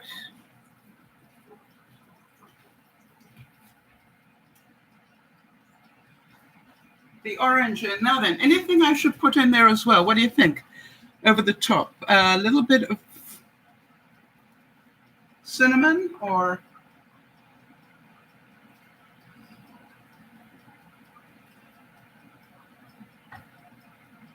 any suggestions?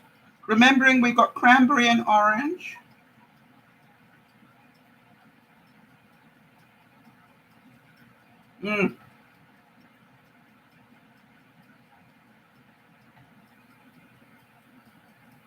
Okay. I am stuffing the orange in. Luckily, I'm the only one going to eat these. Cinnamon with orange is great. That's what I thought as well. Bye, Dee. Good to see you. Sleep well.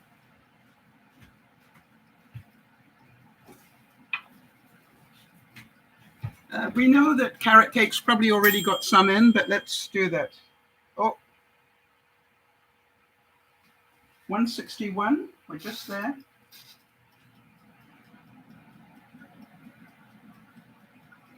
Okay, some cinnamon. And then I'm just going to stir it around a bit. I think I need some light on here.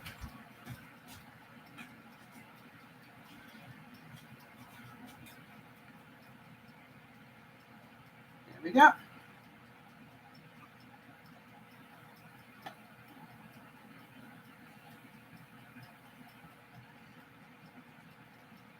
And basically what I want to show is how simple this really is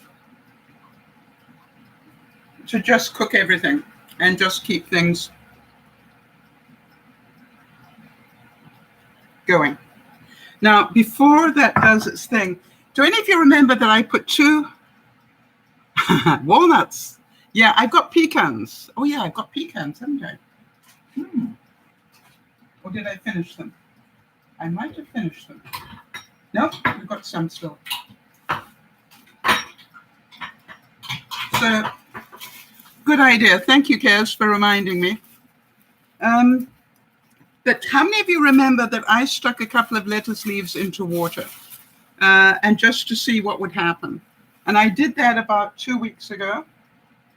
Anybody interested to see what happened to that experiment?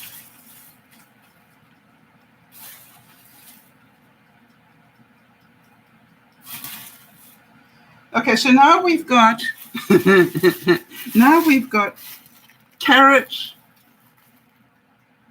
orange, cinnamon, pecan things. Yum. It's at 163. So we know it is done, but the legs haven't come up yet. They should any minute now. Now the question is, when it comes up to 165, if the legs haven't come up, I'm still going to transfer it so I can cook.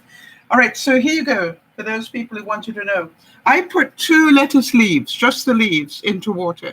Didn't do anything fancy with them, just literally 2 lettuce leaves.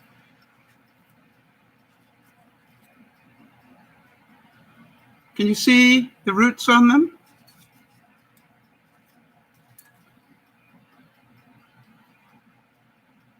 Now the question is, will they grow up to be full lettuces? I'll let you know.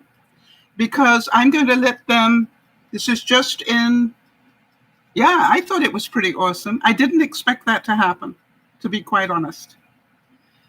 But I'm going to let those roots get a bit stronger, and once they are stronger, you know, the first thing I will do is plant them in a toilet roll with some earth in it. And when those roots are strong enough to break out of the toilet roll, then I will plant them properly. So there you go.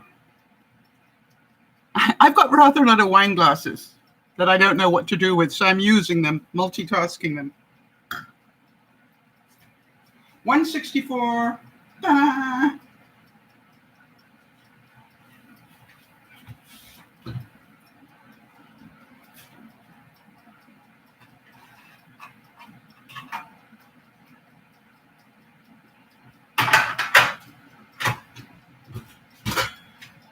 The other thing I wanted to tell you is I line my roasting pan there. I line it with, it is a champagne glass, that's why it looks white going. Nice call, Becca. I line my roasting tin with a silicone pad so that it makes it easy to clean. If any gunge gets on it, you know, I can just take the silicone pan off. Okay. We're done, 165. So,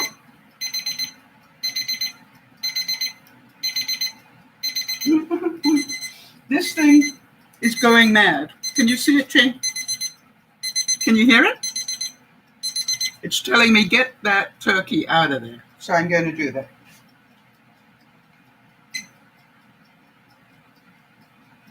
Okay.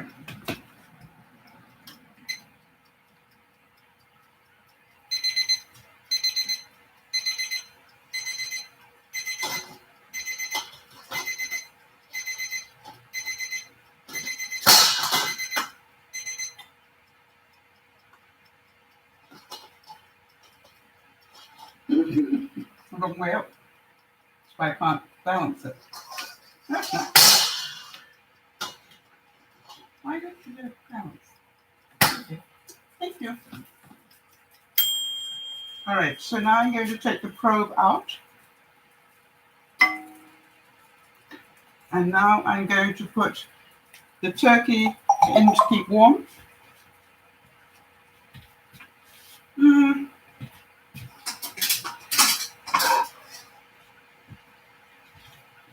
I think I can use this now.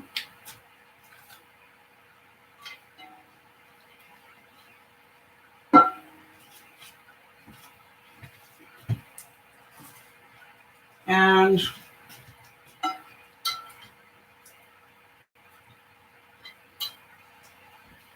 I just want to show you these potatoes. How do they look? Good? Let me open one up for you so you can see why it's a great way to cook potatoes.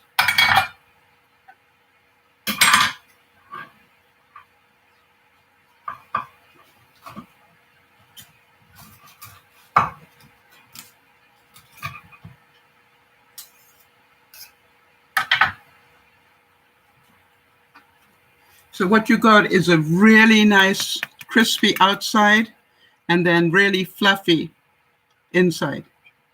Do not eat that, Sal. It's going to be hot. Okay. I am who I am. Oh, didn't. So perfectly cooked and really no attention needed. And has a great taste to it because you remember I put some lemon in with the oil that I brushed it with, along with the herbs. So that's going to keep warm.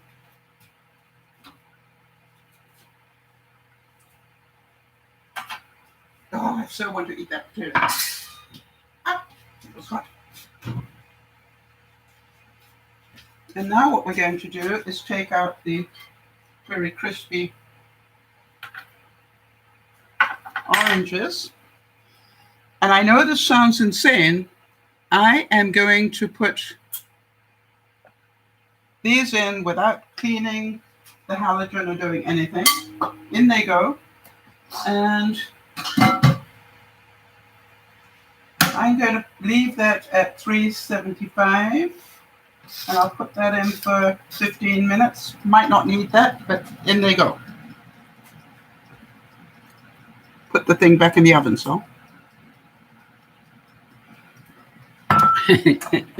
Yeah, Becca, I'm not going to change who I am. You knew I was going to have a bit of that potato.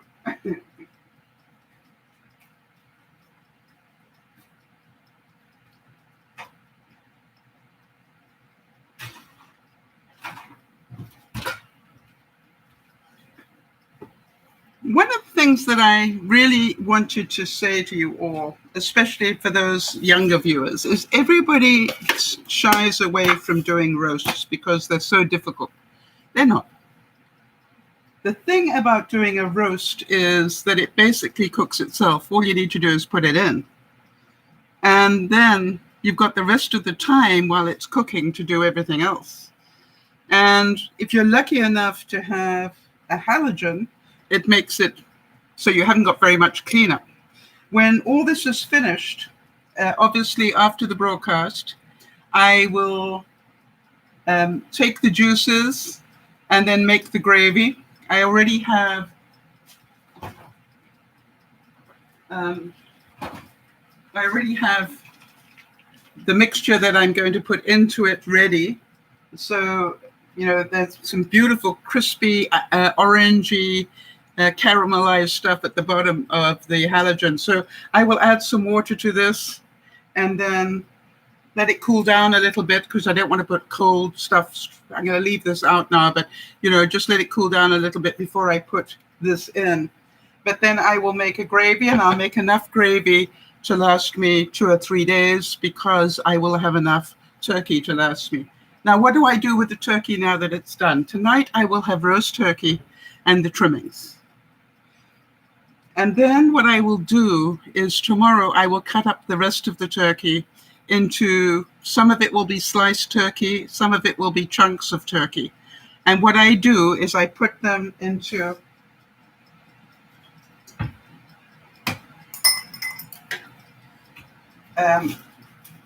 single serving bags, you know, this size, so that I know that this is, and quite honestly, I fill it about half only. That's all I need. But I'll do little half bags.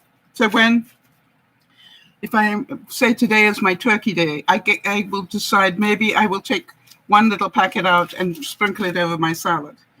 And then tomorrow I might take another one out and have it for dinner, you know, with gravy and trimmings. Makes sense. So, but I only cook it once.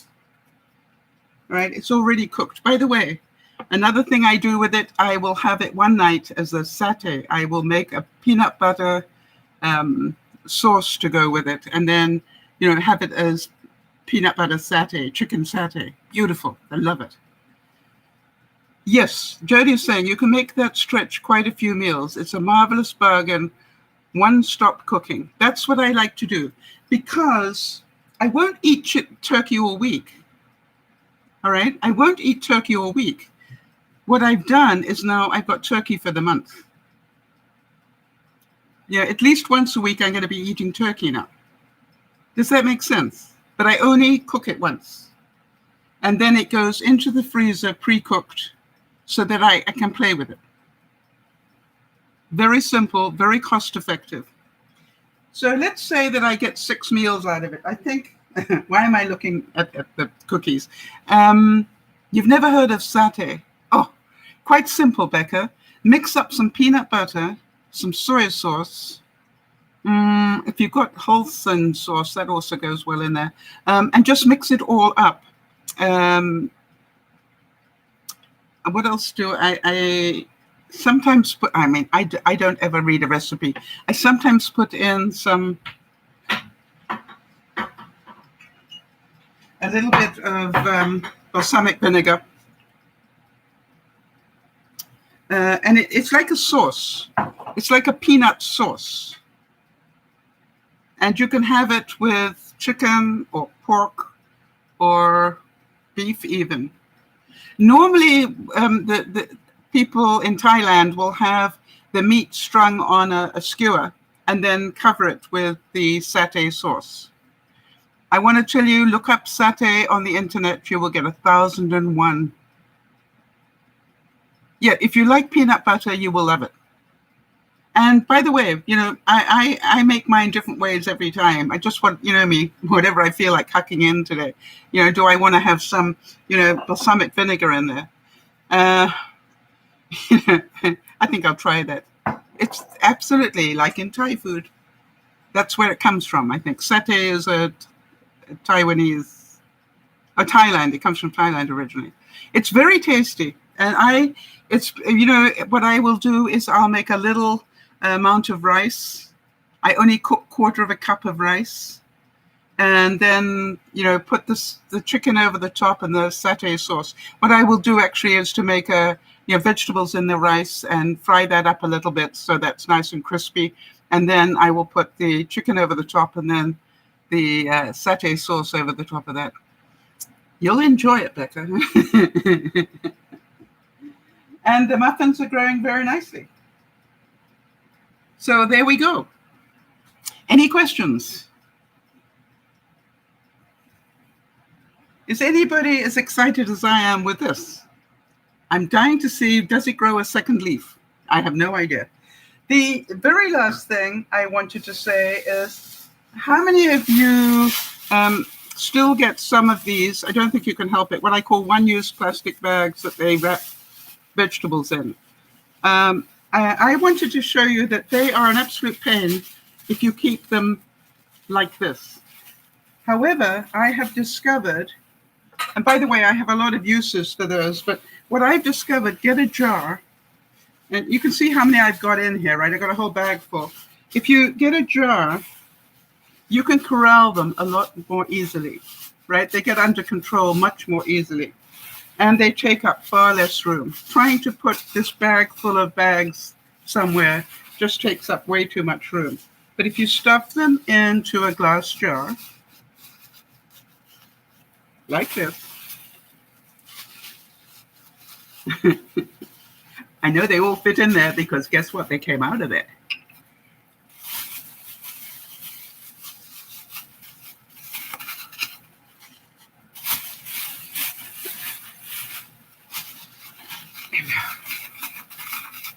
So a whole bag full of bags all fit into a jar. And then I keep that jar right here. And so when I want to wrap something in plastic, I am not using saran wrap. I grab that plastic. If I am going to put this turkey into the freezer, I sometimes just use those bags and just tie knots in between. All right, so Jody's asking, how long does the bowl of the halogen stay hot? As long as the light is on. It cools down pretty quickly once it's turned off. No, it does cool down pretty quickly. I would think 10 minutes. And by the way, you can actually wash the bowl by sort of removing most of the stuff, and then you just put some water and some soap into the bowl and turn it back on again. And what will happen is the convection will clean it. But put the extender ring on it so it's not splashing up onto the halogen. I want to tell you the muffins look awesome. Oh, that's so funny. Becca's saying that putting the bags into that glass jar reminds her of the Mary Poppins bag. I think that's a great compliment. Thank you. But I do encourage you to do it because I don't know about you, but just keeping it in that jar is a lot easier to control than having that bag bouncing around somewhere. So try it. And also what I use it for, just so that you know as well, If I've got a tray that some meat came in, and, I don't want that just sitting in my garbage, for 2 weeks until it's garbage day. So what I will do is I will wrap it in one of those bags and then a second one and tie it up. And that keeps it from it getting smelly and nasty in my garbage. So just so you know. I wonder if they're done. You want to see them, right? I would. Let's see how they're doing.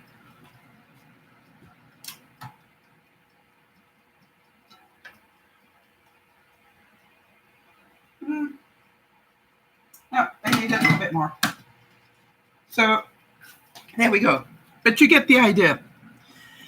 I'm going to give that another few minutes, probably another 7 minutes.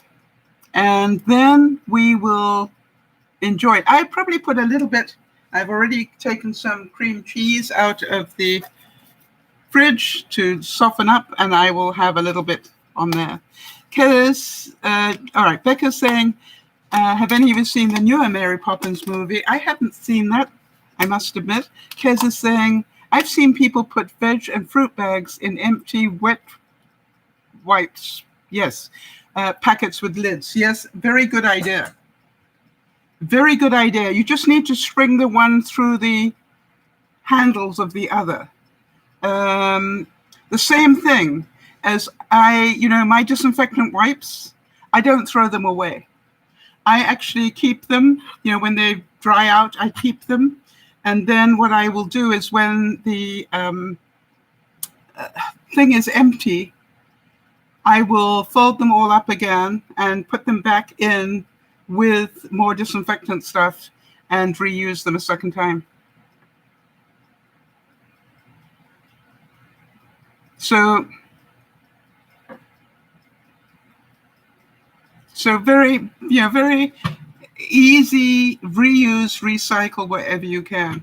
And wherever possible, don't use one-time plastic. All right, that's why I keep mine and find uses for it. Because, the other thing I am doing now, for those of you who've seen my outdoor salad bar, I actually am using them. I put my lettuces in to one of those red plastic mugs with holes in it. I put holes in it. And then I put that into one of those bags in my shoe holders. Now, hang on, people. Where's my phone? And that way it acts as a drainage system. Hang on, let me show you.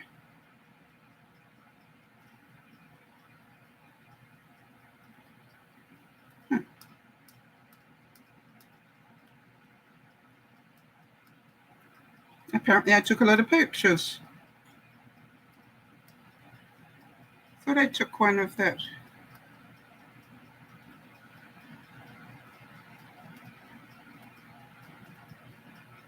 I know I took a picture of it. I will not be beaten by a mere picture. Come on, where are you?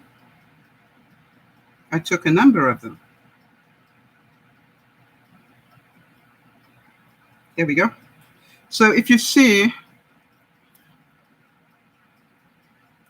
okay, I've got one of those over-the-door shoe containers, and I'm growing my lettuce, and I've got a cabbage in there, and I've got other things growing.